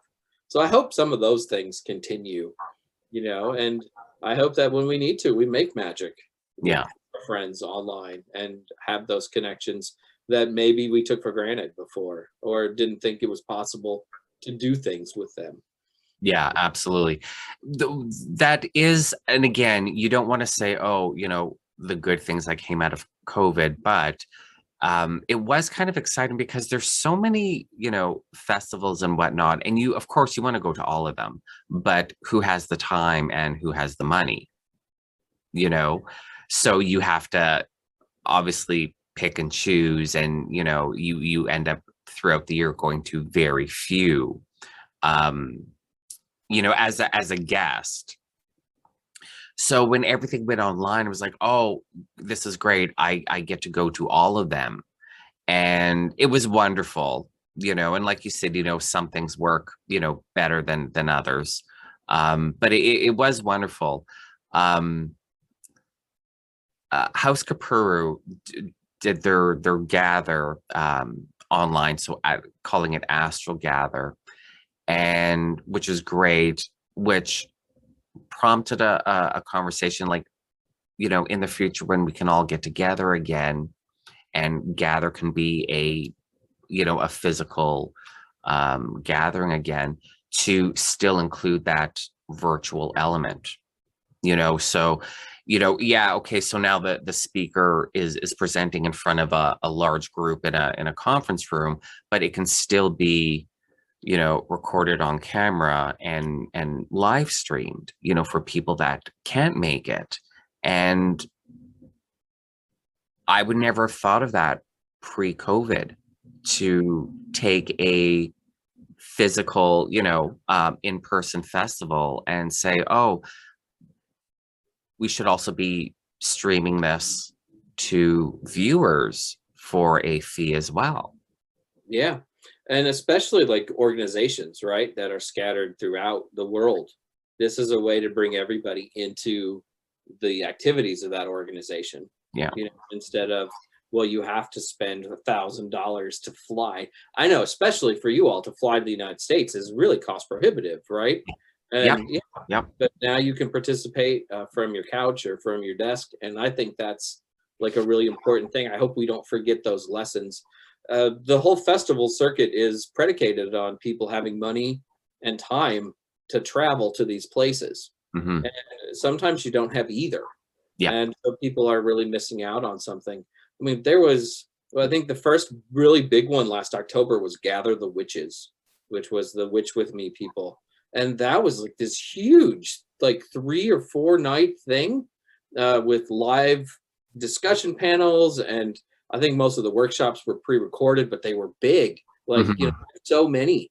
And one of the nice things about the pre-recorded ones, you could watch it anytime that you wanted to. Like, once you paid to watch the thing, you could do it anytime on your schedule. Yeah. When you go to a big festival, nope. Oh God, this workshop I want to see is at 9 o'clock in the morning. Right? Yeah. I don't want to go to that shit at 9 in the morning. And now, so it's kind of tailored to you, which is really nice. Yeah. Or like the 2 workshops that you want to see are at the same time. And now you can see both of them. Yeah. I know that when I'm speaking at a live event, the other person that I really want to see is always speaking the same time as me. And I'm like, can I pretend that I'm sick? Right? How do I get out of this? Yeah. As long as we don't forget the value of being together in a physical place. You know what I mean? I don't see, I hope, a lot of organizers aren't like, oh, we're just going to stick with virtual. It's so much better. I don't think you can replicate like a drum circle, right? Or a lot of rituals online. So I think that there's always going to be that yearning to go to the festival and be there with people, for those people who like festivals. But at the same time, when it comes to something that's really workshop intensive, where the focus is the workshops, not what happens after 8 or 9 o'clock at night, the online alternative is really good, because again, you can see things on your own schedule, don't have to travel, don't have to go anywhere. So I think, both of them can exist and exist well together. Yeah, absolutely. And there'll be festivals that don't adopt a hybrid model or whatever, they're just strictly be here in person. And and I think that's fun. Mm-hmm. And then there'll be some that are like, we're strictly virtual. And I think there's a place for that too. Yeah. As long as we have, the variety, you know, and we don't just go one way or the other, you The know. more the barrier. Like the more Absolutely. options, the better. Absolutely. Absolutely. For sure. For sure. I think it's important. If that's one lesson, you know, we can take out of this, then I think it's well worth it, you know. Especially again, you know, like you point out, not even necessarily distance wise, but just cost, because flying from Toronto here in Canada, from Toronto to LA is so much more expensive than flying from Buffalo, New York, which is, you know, so close to Toronto, you know, and so many Canadians do that, where they'll, you know, pop into the States, go to Buffalo and fly out from there, because you can save massive amounts of money. But then someone like me who's in Thunder Bay, I would have to fly to Toronto to then drive to Buffalo. It doesn't really, you know, work out. It doesn't really make that much sense. So I'm looking at big money just on flights just to go to, you know, a festival. And that's not always going to work. When I lived in Michigan, I used to fly out to PantheaCon, which is now close to where I live. Hmm. But you know, it was the biggest North American indoor pagan festival for quite a while. But to fly from Detroit, Michigan to San Jose, California was several $100s, like over $500. Plus, then you had to pay for a hotel room for Yeah. Thursday, Friday, Saturday, Sunday nights. That's 4 nights. Those are at least $100 more with taxes and stuff. So you're looking at $1,000 before you've even eaten anything or had a sip of whiskey. Yeah. Just to go to an event sometimes, if Yeah. you have to travel. And even when I lived in Michigan and I would drive to Convocation, which is a festival in Detroit, you know, it was an hour and a half, 2 hours, but it, you know, so I didn't have to pay for an airline ticket, but I still had to pay for a hotel room for Thursday, Friday, Saturday night. That's $500, you know, Yeah. plus food.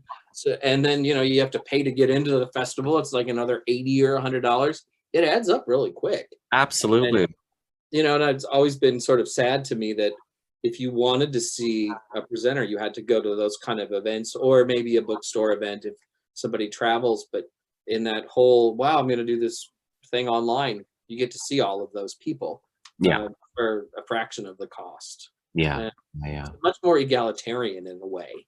Absolutely. Absolutely. Yeah. And you know, there's so much talk in, you know, the occult community about, you know, equality and equity.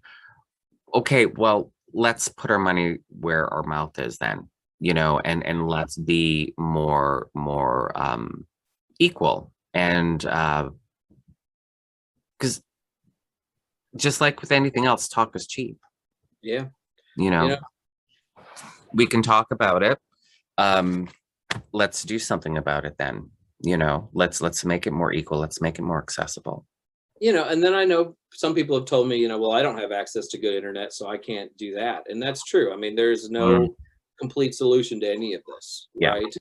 right? Doing things costs money. It requires you to spend money. Sometimes it requires organizations to spend money.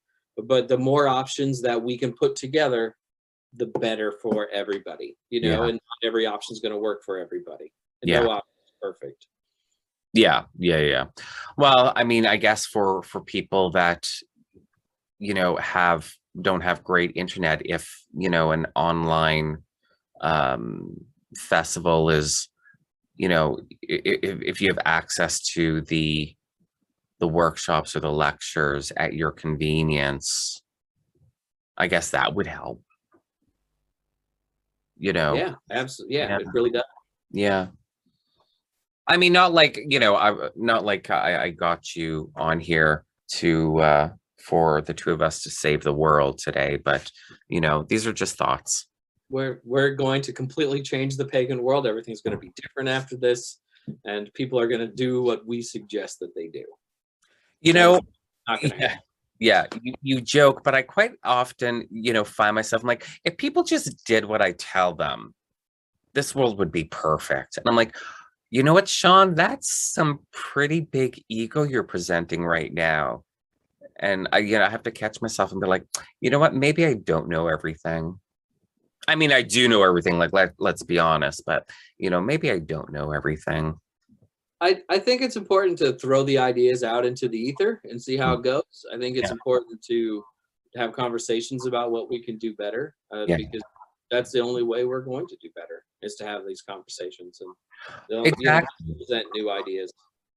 And I mean, I feel sorry for the person that thinks, everything they do is perfect. Like this is the model, it works, it's perfect. There's no need to evolve, there's no need to change. Like, really? I mean, because we're stagnant, just like teachers. Like the best teachers are students. I'm always surprised, and it does, this is what kind of way off topic, but when I see somebody who says, well, I teach witchcraft, and then they're like, this is my book list, and every book is from like 1985 or earlier. I mean, that to me, that's so stagnant, right? Like things have changed a lot. Yeah. A lot of ideas that we had in the 70s and 80s, people don't use anymore, and maybe we're wrong in some instances. Yeah. And I think it's important to always be progressing and pushing forward. And that doesn't mean that you shouldn't read books from the 70s. Some people are like, how dare you suggest that no one should read this? I'm not saying that. Yeah. I'm just saying that like it shouldn't be the only choice. Like there should be contemporary things in there. You should be reading Laura Tempest Zakroff or Phoenix LaFaye. You should be reading like newer authors as well as classics. That's a balance. Yeah, because I want to be stagnant.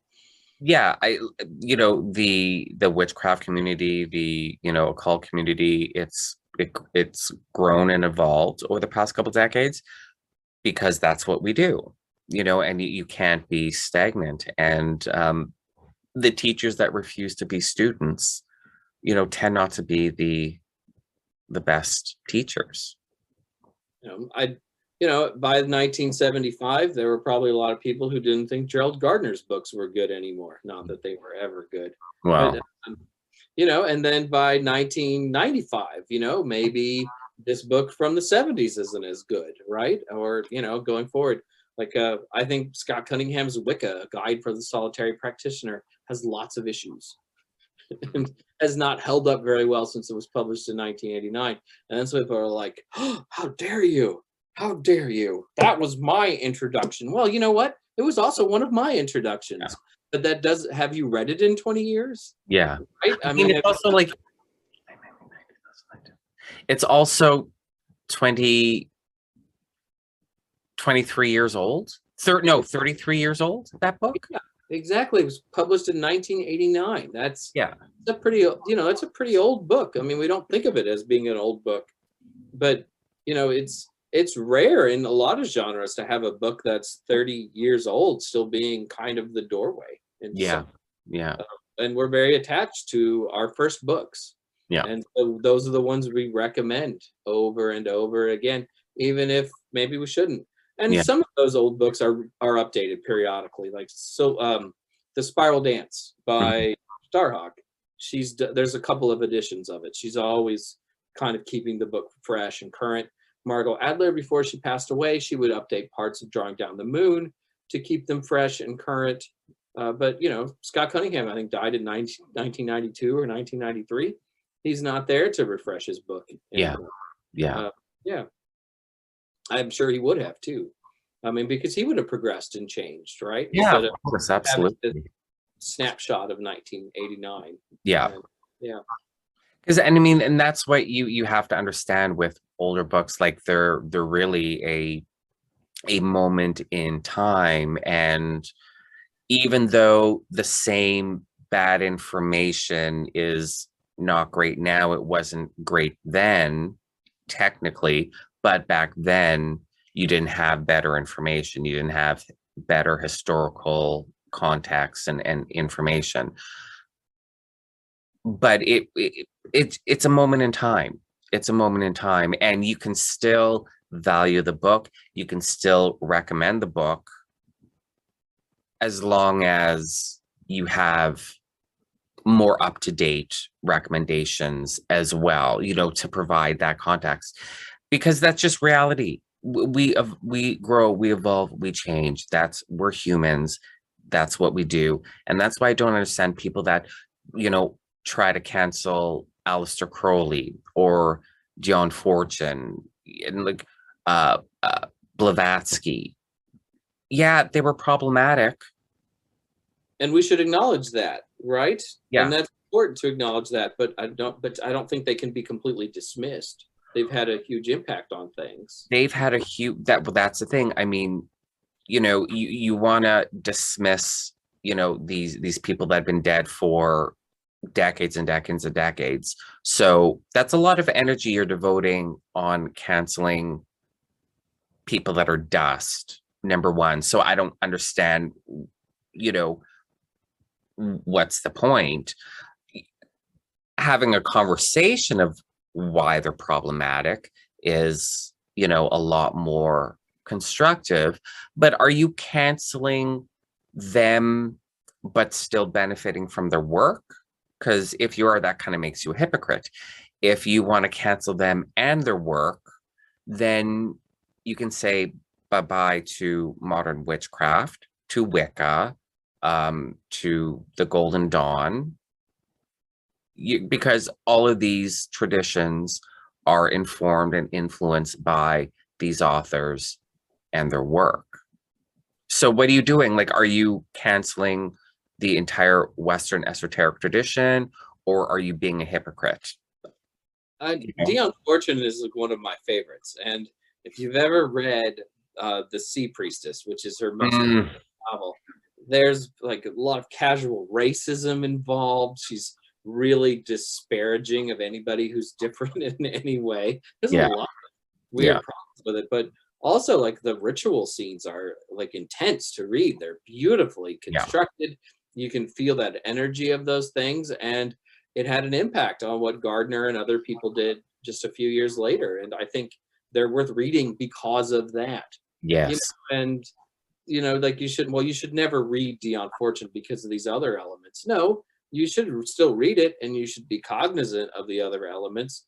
And then you should go, wow, this ritual is really kind of cool, even if I don't agree with all of it, and see it as what it was, a precursor to what a lot of us do today. Her Sea Priestess and Moon Magic, out of like all of her novels, I think if you wanted to get any sort of value out of them, like from a ritual perspective, it would be Sea Priestess mainly, and Moon Magic as well. Unless you want to, you know, unless you enjoy like occult detective fiction like I do. So pick up her Secrets of Dr. Taverner. Absolutely, you know. But I credit Dion Fortune with, because I write a lot of occult detective fiction.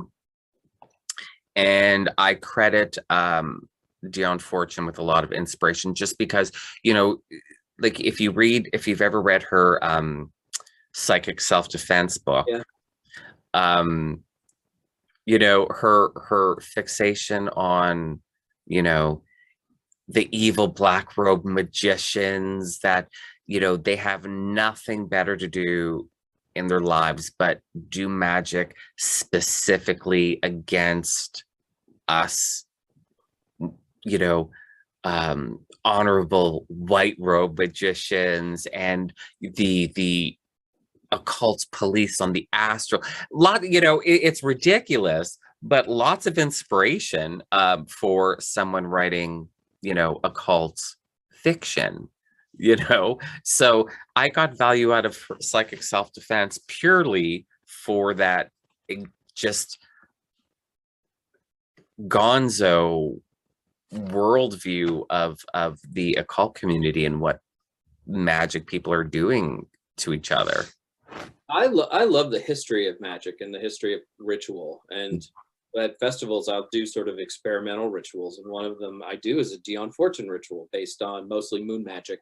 Okay. So that calls Isis and Pan. So I put a little goat foot god in there too. And I think it's fun to do that time machine, right? To see what a magical rite in 1938, 1939 would have looked like, because it's different from what we do. Yeah. But it's still really cool that somebody was basically drawing down ISIS at that period of time. That's cool to me, and I want to share that kind of experience with people. And I've done these rituals, and most of the time the turnout is really good and people are interested.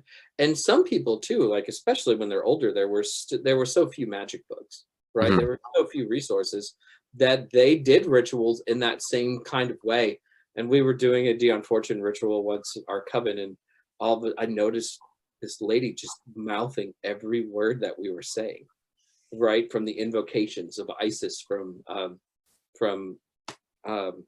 Sea Priestess. And it Mhm. was, and like she felt like so validated that somebody else was doing ritual this way. To see other people bring that to life, I could tell it meant. And she came up and told us later, how much it meant to her. That was like really an awesome moment. But Yeah, I that's also had people in awesome. our coven who wouldn't do that ritual with us, with the rest of us, because they did, were angry about some of the things that Dion Fortune had written. Mhm. For that, and that's legitimate too, to feel that way, Yeah.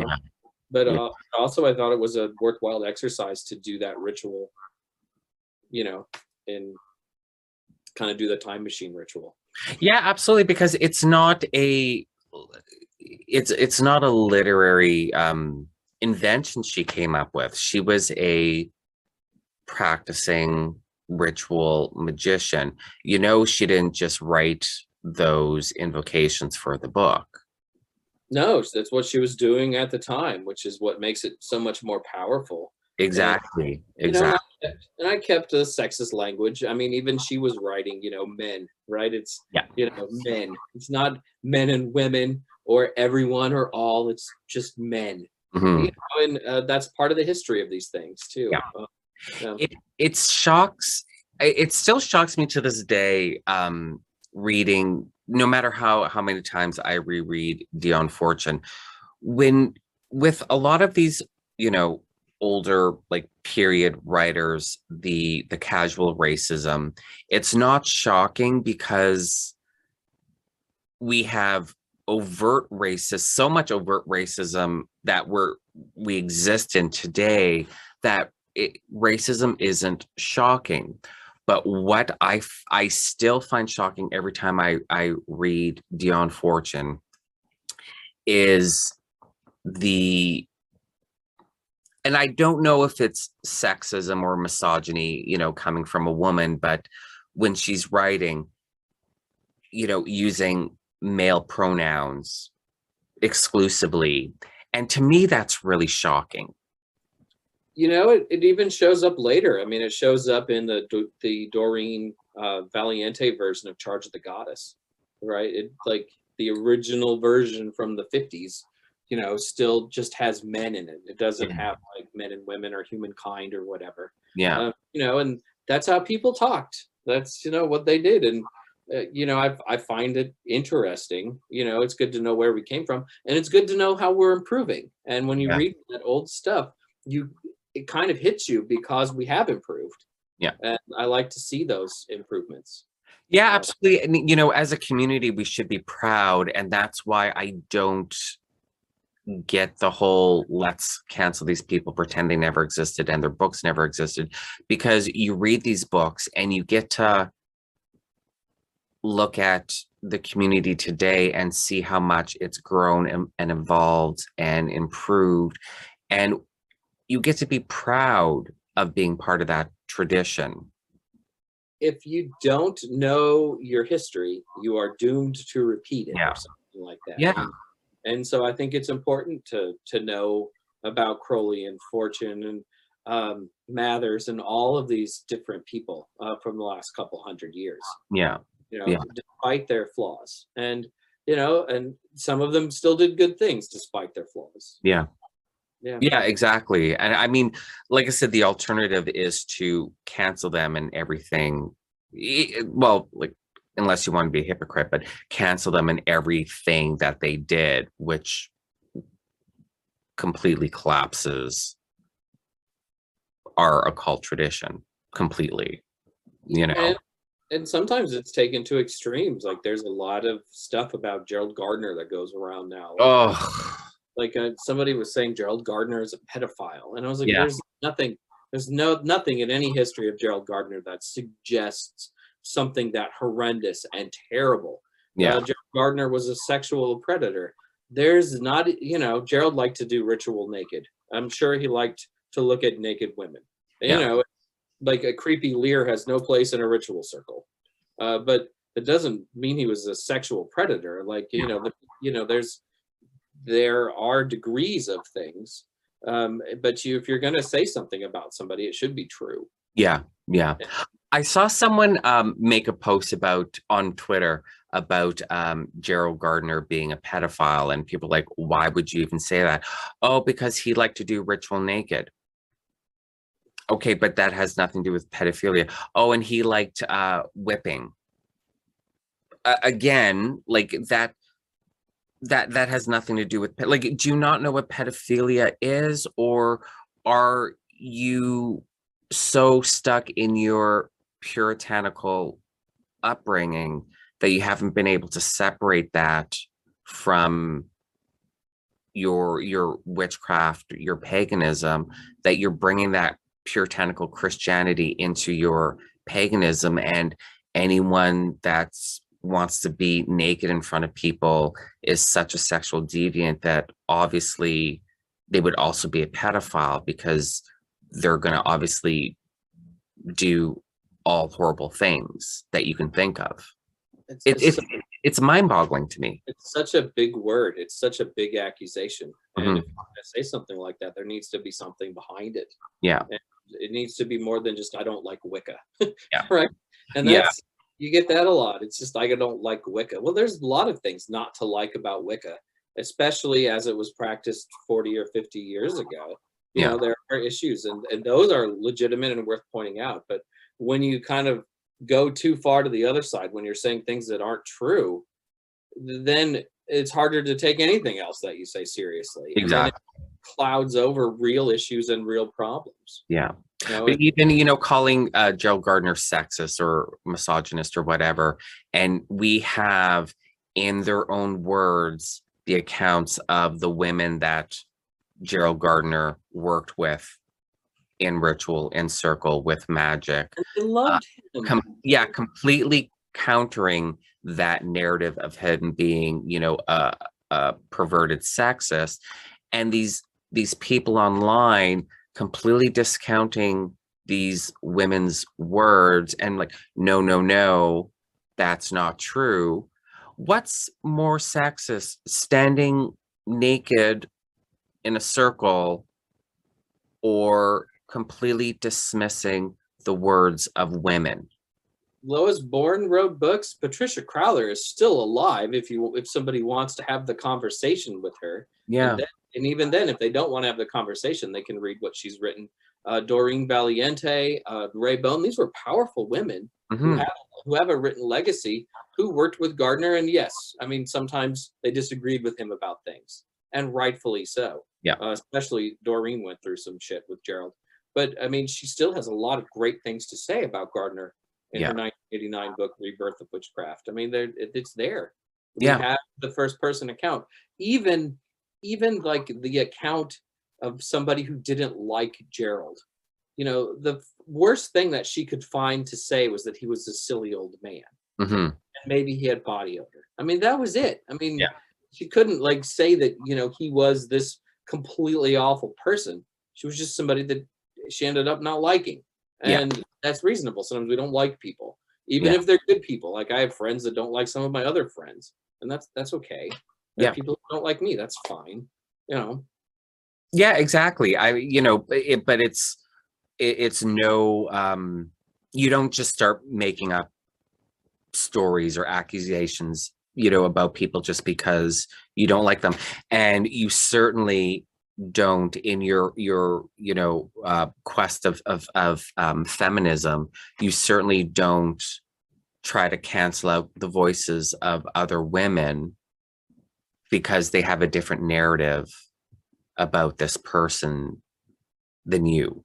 They were the ones who knew Gardner best, and they wrote long after he was dead. If they Yeah. wanted to say things about him, they didn't have to worry. They didn't have to worry about repercussions. They could Yeah. have done those things Yeah. about Gerald. Doreen was an extremely strong-willed woman. Patricia is a strong-willed woman. Lois Bourne was a strong-willed woman. I don't think that they would have written nice things about Gerald unless they meant them. Yeah, exactly. Exactly. Yeah. And their criticisms about Gerald, and they did have criticisms about Gerald, are still valid too, right? Yeah. But they're not like these horrendous accusations that you sometimes see. Yeah, on exactly. Twitter, now, especially on TikTok. Oh, I could just imagine. I mean, I'm not on TikTok, so, but you hear on Twitter what's going on TikTok. So I can just imagine, you know, what's being said there about Gardner. And it's like, you know, whatever. I mean, you know, I'm 42 years old. I'm not really particularly interested in, you know, like what's being said in TikTok videos. And you know, I always say I'm too busy doing the work to. I think it has repercussions, though. I think we have to pay attention to some degree, because this is the next generation, right? Yeah. And if they're getting every, you know, I don't want to say anybody's getting anything wrong. I mean, there are valid points everywhere, but we should still know how to interact with them and sort of what they're saying. I mean, I find social media exhausting. Yeah. You know, like, Yeah. I scroll through, I scroll through my Instagram, and it's video after video of witch influencers, and I'm like, how do you have time for that, and why do you have time for that? But I mean, that's how people are getting a lot of information now, and I think it's Yeah. important to know what's going on in those spaces, even if it's alien to us or we don't Yeah, understand. you know, like a cursory idea of what's going on. Like, I mean, I'm not gonna, you know, really focus to the extent where I'm gonna join TikTok so I can see these people and watch all of these videos. Like, I'm not, I don't think I need to be at that level to understand what's going on so I can, you know, counter the messaging when needed. You know, I have enough of an overview of what's, you know, what being said on, you know, any given topic. But also, I mean, I grew up on, you know, Aleister Crowley, the wickedest man in the world. I, you know, getting into magic as a teenager, I was able to grow into a person, into an adult that's, you know, more discerning and being like, okay, well, let me find out for myself. And, you know, I think most people are like that. I'm not too worried that all of these young potential witches and Wiccans and magicians are gonna see these TikTok videos and take them with them throughout life, like they're valuable life lessons and you know, ultimate truths and whatnot. For sure. I mean, you know, in any case.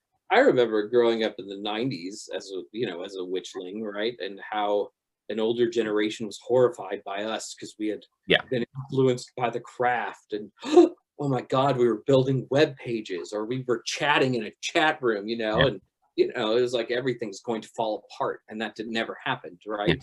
You know, and yet some people who, you know, were probably doing rituals to Manon or whatever was in the craft, right? But I mean, they were probably a small percentage, and you know, and they probably fell away from what we do. Yeah. And I think, you know, these other social medias will be the same way.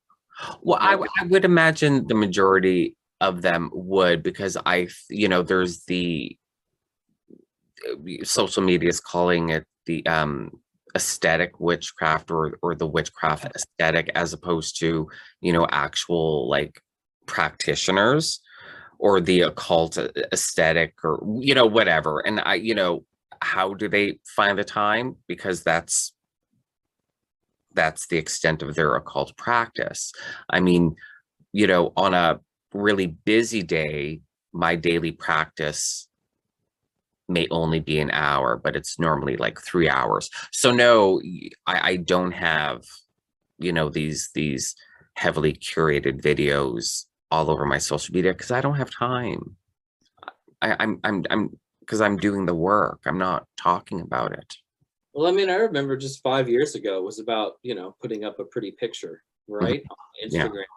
And that was one thing. And now, it's about videos all the time and stuff. And it's like how I have trouble finishing all these books. I can't do the other stuff. Yeah. Yeah. Also, things change and progress, and how we get information changes and progresses. I don't want to dismiss what some people are doing. I try to be really cognizant of that. Even if I don't get it, I don't want to be dismissive of it.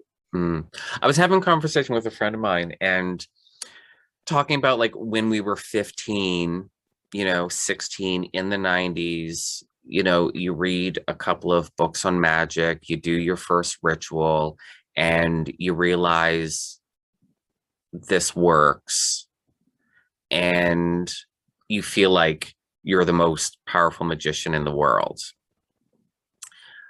And I said to him, I wonder if these, content creators that are, purely here in the occult sphere to create content and not like to do the work. I wonder if they're the 21st century version of the 15-year-old that does his first ritual or her first ritual, and now they know everything, and they're powerful witches or magicians. I think that a lot of people who do these things get something out of it, and not just followers. I mean, I think that there's a level of sincerity there. Again, may not understand how they get there, but I think that there is still sincerity there, that they are real practitioners. It's just everything looks a little different. Yeah. As you get older.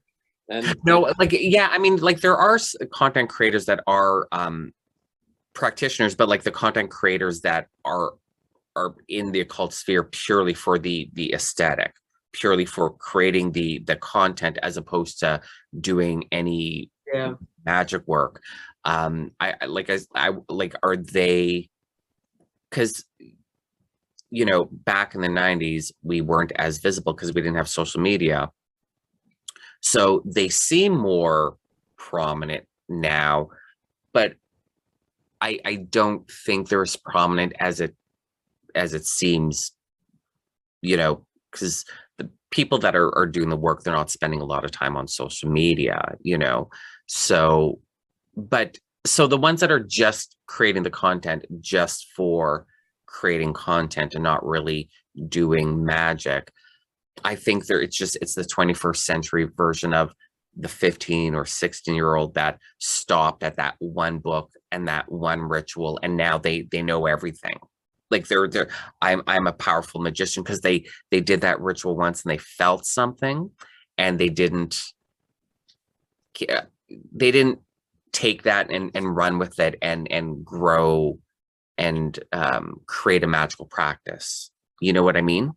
I know at 23, I felt like I knew everything, right? Mm-hmm. Yeah. As I get older, I realize how wrong I truly was. Yeah, and how right. I don't know. And I mean, I do think that with youth, sometimes there's this exuberance, and we think that we know maybe more than we do. Mm-hmm. And it's not like a condemnation of anybody. It's just, how you are when you're young, right? Yeah. And then you kind of grow and you become more of you become a different person as you get older, and maybe you realize that you don't know as much as you think you do. Which is great. You're growing, you're evolving, and those people stay in the community, they grow, and they find value in it, and the ones that, I did my one ritual, I'm now the most powerful magician in the world, I'm done, my learning is done, don't need to learn anymore. Well, they're going to grow out of it. They're, and I think a lot of like the creators, the content creators right now that are just doing it, just like I said, just to create the content and not to actually do the work, they're probably going to grow out of it, Yeah. And the same way. Also, I think that, things are really different now than they were. I mean, they're always different from generation to generation. Yeah. But, there was a point to be a witch, you had to like know another witch, right? You had to be initiated. There were no rituals floating out there. And now all this information is out there, and people can jump into it much easier. But I think as they get older, they find that maybe they want to take this to a different level. So like to be a Gardnerian, or maybe in the Golden Dawn, a lot of times isn't something you do in your 20s anymore. It's something you do in your 30s, your 40s, or your 50s. Yeah. And that's a different sort of model, but I think that we'll get more and more used to it, right? And Yeah. I know that for us, like when people want to be a Gardnerian, they're not 22, they're 32 or 42, which is really different than how it was in Gardner's time when you were young, because that was the only way to jump in. Yeah, exactly. As long as you're doing the work, at the end of the day, it doesn't matter how messy or eclectic or traditional it is. Do the work. As long as it works for you, that's what's important, right? Yeah. Do the work. Don't worry about anyone else. Don't worry about what anyone else is saying. And whether you want to share a bit of that work online or not, it's entirely up to you. I mean, you'll know, like the people that want to do the work, even young people that don't know what path they're taking, like, when they're first discovering and first experimenting and trying things out. But they're genuine seekers, and who they are. Even the young ones, who the genuine seekers are. They're not the ones that are going to be spending all day doing content creation, because they're, they'll post online because that's what the generation does now, and that's fine. But they're gonna, they'll discover that, doing the work takes work and takes time, and they're going to figure it out. We figured it out. They'll figure it out. We all figure it out. Yeah, there's some really great kids who like kids. I mean, they're in their 20s or whatever. I know, right? But I mean, who post every day and have videos and stuff, who share really good information. And I would rather people see them than some other things, and maybe even watch some of those videos versus some of the terrible things I had to read in the 90s. I know, right? Yeah. Just do the work. Do the work. Have fun. Experiment. You'll figure it out. But just do the work. That's all that matters. Absolutely. So here's a pause. I have to run to the bathroom. Yeah, for sure. And we're back. Thank you. Yeah. Sometimes, there's too much coffee. I've been worried about my coffee intake while we've been talking. This is like mostly decaffeinated, so I'm not completely wired. Yeah.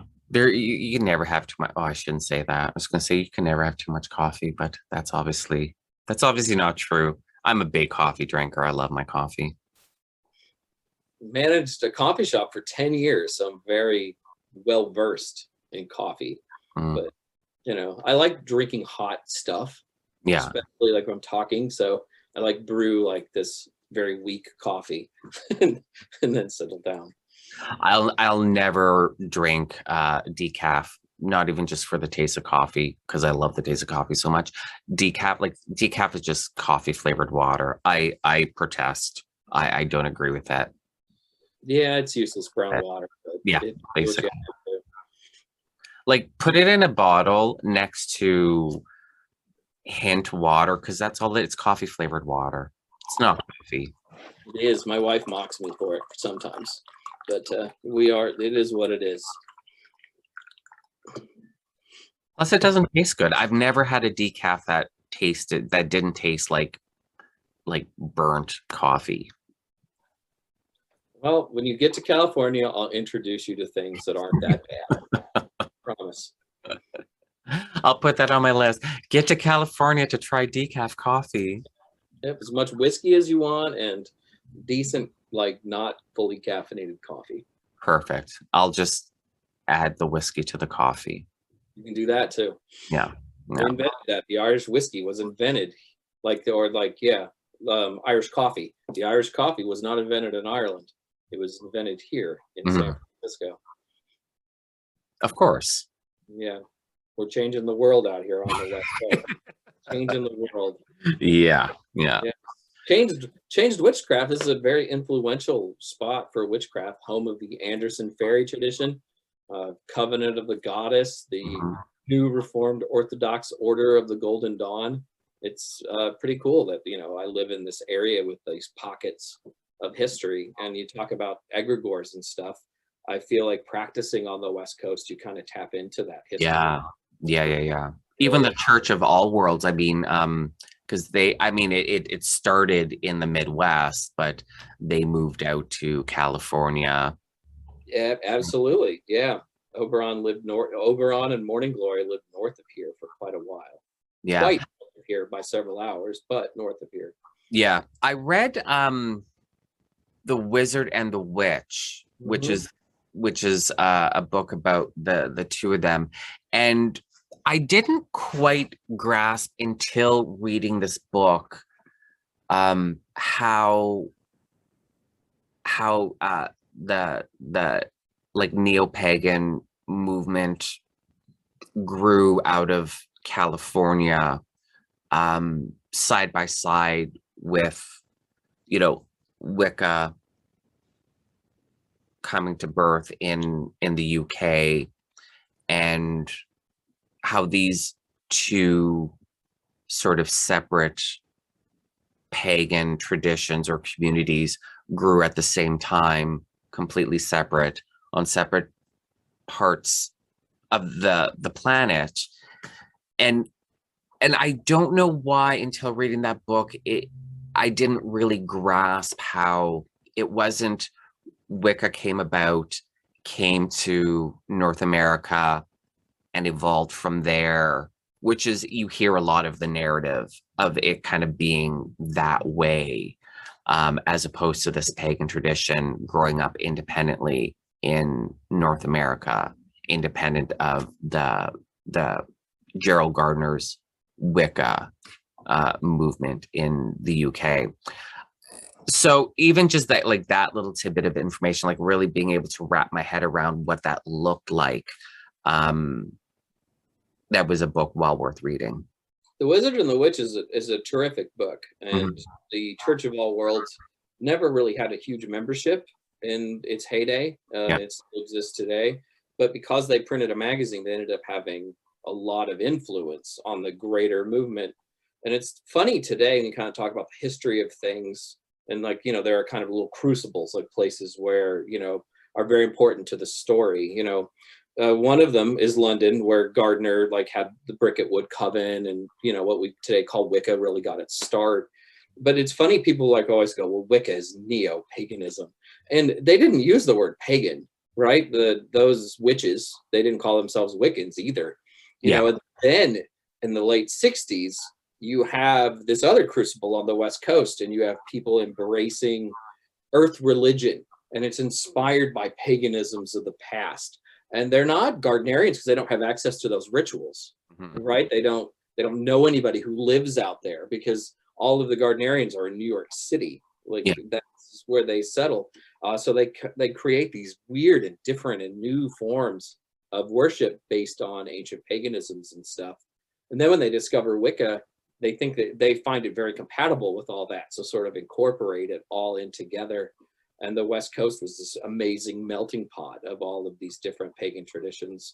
And then they kind of spread out everywhere else, you know, but it was very compatible, I think, with the hippie movement of the late 60s, early 70s. Yeah.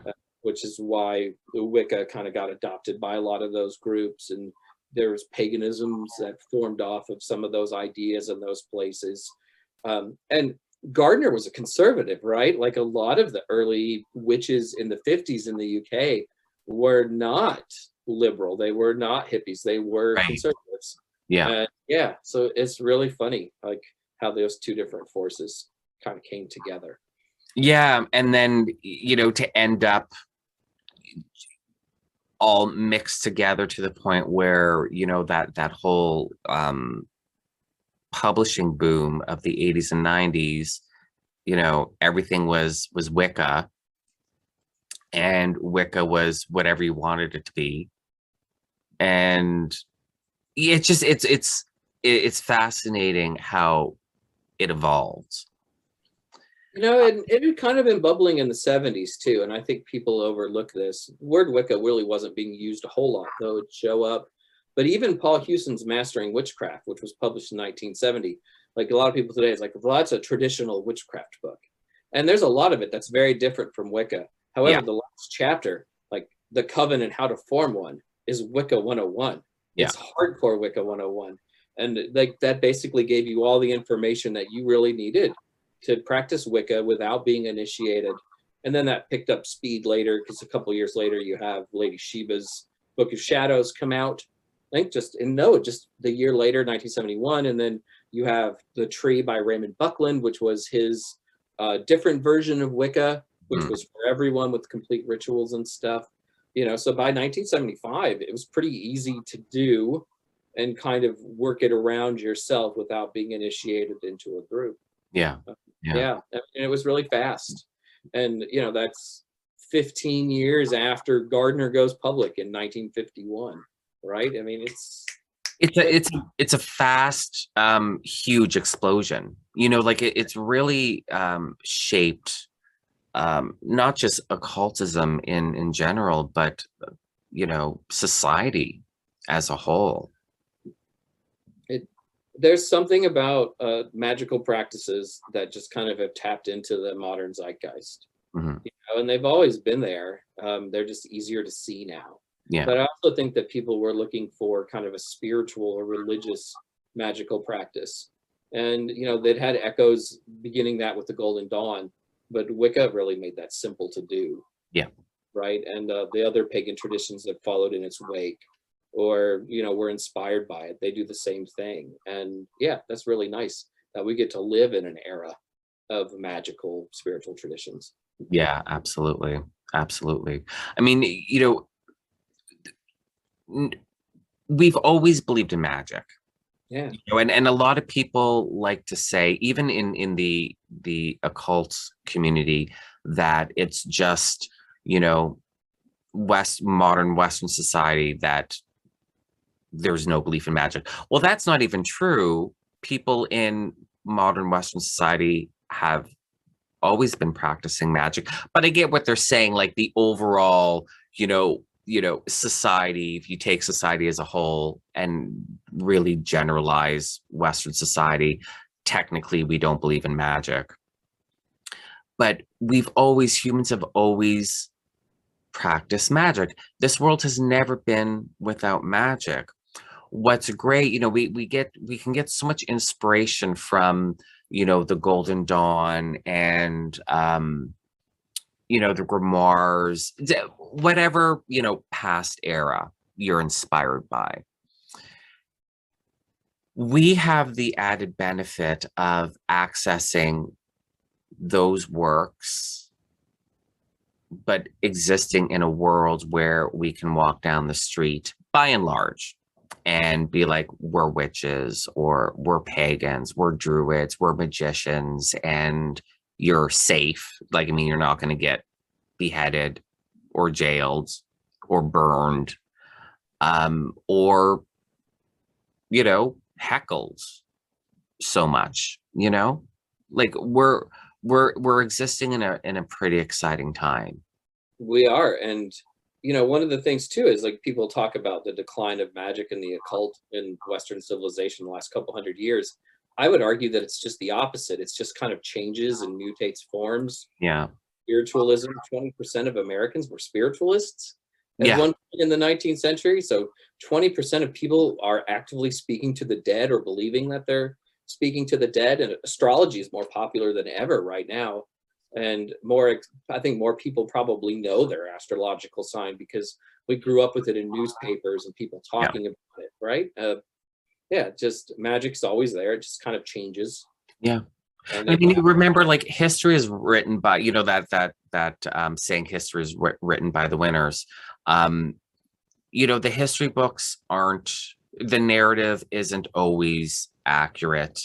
And it's easy to get the impression that, the Age of Enlightenment was science and no spirituality, no magic. Well, we know that's bullshit. Even the narrative that, since, I don't know, 500, 600, CE, magic hasn't been a thing. It's been the church, you know. Yeah, but there's still magic. Except all those popes practicing magic, right? I mean, we have to thank all the priests and the popes, because they were the literate ones for keeping the Grimoire tradition alive with all their manuscripts. So we have them to this day. We've always been practicing magic. It's just right now we're a lot more open about it than they were even 100 years ago. It was just kind of something that you knew people did, but you kind of winked at them while they were doing it and then moved on. And now, I mean, it's really out in the open. Yeah. And I think in uncertain times, magic gives you control over things. So it becomes more popular, like especially, the last 10 years, I mean, COVID, Donald Trump. I mean, there's a lot of things, right? And people are looking for control, and magic is a way to get that control. Yeah, absolutely. Absolutely. I mean, I don't know, COVID, not because of COVID itself, but just the what COVID led us to, like with the lockdowns. And I mean, I know, the worst, or no, I shouldn't say the worst, the most lockdown places in the US just didn't compare to what most of us in Canada has experienced when it comes to lockdowns. Like, we locked down most places here in Canada. There was, like, our maritime provinces, you couldn't even go into them. Like, as a Canadian, you couldn't even go there.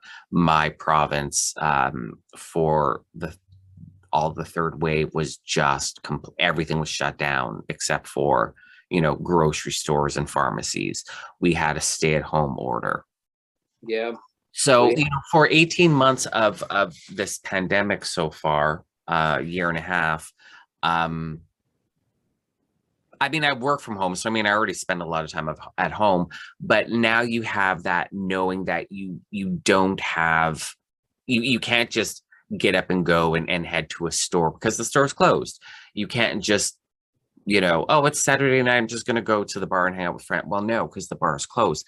Like, now I can spend days without leaving the house because I work from home and I'm really busy.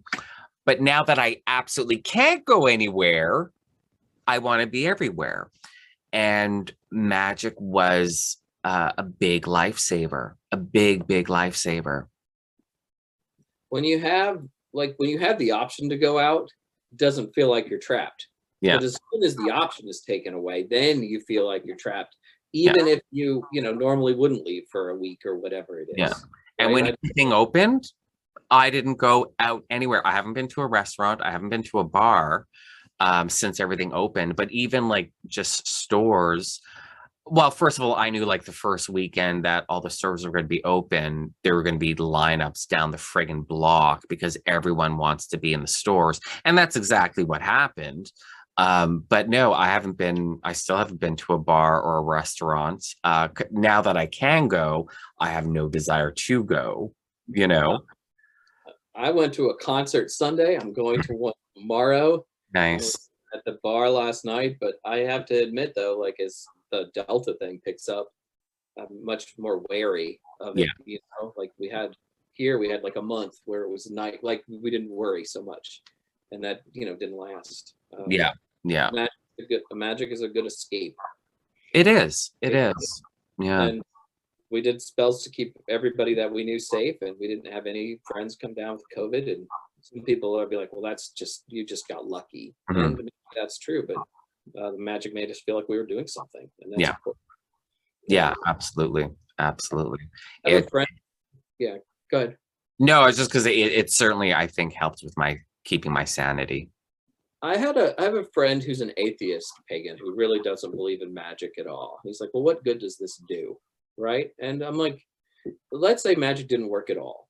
Right. And doesn't work, but you do the ritual. At the very least, the fact that you're doing that ritual is going to reinforce certain tendencies in your life. Right. If you are doing a ritual to protect from COVID, that doesn't mean that you're probably just going to like go out without a mask and like kiss everybody on the mouth and lick lampposts and stuff. It's probably going to reinforce the behaviors that lead to not getting COVID. Yeah. Right. Or doing the things that are responsible, like getting a vaccine and stuff. So I think magic has this huge power in our lives. Absolutely. Even if people don't believe in it, I think doing it can have power and influence. Yeah, absolutely. Absolutely. I agree. I agree 100%. And, most people, I can't think of anyone in my sphere or beyond, even the people that you quote unquote know on social media that are doing, protective COVID magic and like, oh, well, no, I did my COVID protection ritual, so I'm good. I don't need a vaccine or a mask or anything. No, everyone's like, that's doing COVID protection magic are like, I'm getting the vaccine the second it comes available. Yeah. I have 20 masks and there are 4 different types. And I have my hand sanitizer. And I don't let anyone come within 10 feet of me. You know what I mean? So yeah, there's value to that ritual process, even if you don't believe in magic. Yeah, it reinforces things. There's like funny pictures like I see online, like a card that says protected by the blood of Christ from COVID. Like I don't have to get a vaccine. I've never seen a witch with a protected by the cauldron of Caradwyn, right? Like that's, maybe we believe that to some degree, but also we reinforce those things with real life actions. Yeah, exactly. But I mean, but we've had that pounded into our heads from the age of 14, picking up our first book of magic, where they say, okay, here's a spell to get a job, but you also have to go out and get your resumes out there so people know you're looking for a job. You know what I mean? None of our spell books are saying, well, if you do this job spell, you don't have to have a resume and you don't have to apply anywhere. A company's just going to magically know that you exist and track you down. So we've had it pounded into our heads from the moment we started reading our books on witchcraft that you have to do some real world mundane actions with your magic. I will say though that when my coven did a giant job spell and I was like to that point where I thought I probably should be writing a book, that's when I got the message from Llewellyn 2 weeks later, we would like you to write a book. So I actually got lucky. I didn't have to do any of the extra work. The magic actually did work. Yeah. I mean, there's but the thing is that you weren't unknown to Llewellyn. No, I've been doing the writing and the other work for quite a while. Yeah. Right. But it was really nice. It was a really great little magic. Oh, for sure. Absolutely. Yeah, absolutely. So is there anything else you want to talk about? We've had like a pretty wide ranging discussion. Yeah. Right? I mean, I didn't even really keep track of time because we got started with the first video until the internet cut out and had to start from scratch. So I don't even know how long we've been talking for actually. Oh, about 2.5 hours. Oh, okay. Cool. Yeah. It's a pretty good chunk of change. Oh yeah, absolutely. And I mean, I'm getting hungry too. So I mean, if you want to wrap up, that's fine with me. Lunch is calling me. There is Perfect. All right. So before we leave, just let everyone know where they can find you online, and yeah. I'm easy to find online. There are several Jason Mankeys, but I show up first. If you dig deep, you'll run into one who is a Christian minister. So bad for that guy. Yeah. At Pan Mankey on Twitter and Instagram, my name on Facebook and everywhere else. And Excellent. I write really well, and so the books are usually pretty easy to find. You can order them anywhere. And if your local witch store does not have one, you can ask them to order it, and then you can support them, and you'll get my book in the store, which is very nice. Perfect. Yeah. Excellent. And of course, for all of my regular listeners, you know where to find me, and and for my not regular listeners, that there's a link in the show notes that'll take you to all of my website and YouTube channel and my social media. So, check out the YouTube channel, check out my website, and follow me on Twitter, Instagram, and Facebook. And yeah. So, Jason, thank you so much for being on the podcast. I really appreciate it. It was a really, really good talk. I'm glad the internet held out. Yes. for the clarity. I had a really good time. I appreciate the offer, and to be here. And I'm an author. We love hearing ourselves talk. There you go. I love listening to myself talk. Not actually listening. I love hearing myself talk. I don't actually like listening to the process of talking. Voice. Yeah. Oh, I can talk, especially about myself. I love talking about myself. But one thing, with my podcast, I don't edit. I hit record, I hit stop. That's what goes up, because I am not listening to the sound of my voice. I refuse on a recording. Not going to happen. So yeah, there's no editing. You say something that you regret on my podcast, oh well, I ain't bleeping it out, because I ain't gonna search through listen to my terrible voice trying to find it. Let's hope that I said nothing that needs to be edited out. Let's hope I did not put my foot in my mouth today. You really didn't. There was no oath breaking, so you're all good. Good. Yeah. Excellent. Okay. Thanks for listening, everyone.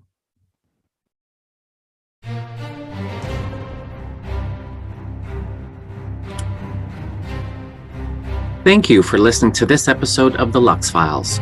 You'll find all the guest links in the show notes, as well as the link www.lailokensAwen.com/links. That link will get you to my page of links, where you can then go to my Lailokens Awen website, the Lux Files page, and my Lailokens Awen YouTube channel that has all the Lux Files videos. It also has all my social media links there, so you can follow me and the Lux Files. And don't forget to subscribe to the Lux Files wherever you get your podcasts. And lastly, if you enjoyed this episode, please consider leaving me a review. Until next time.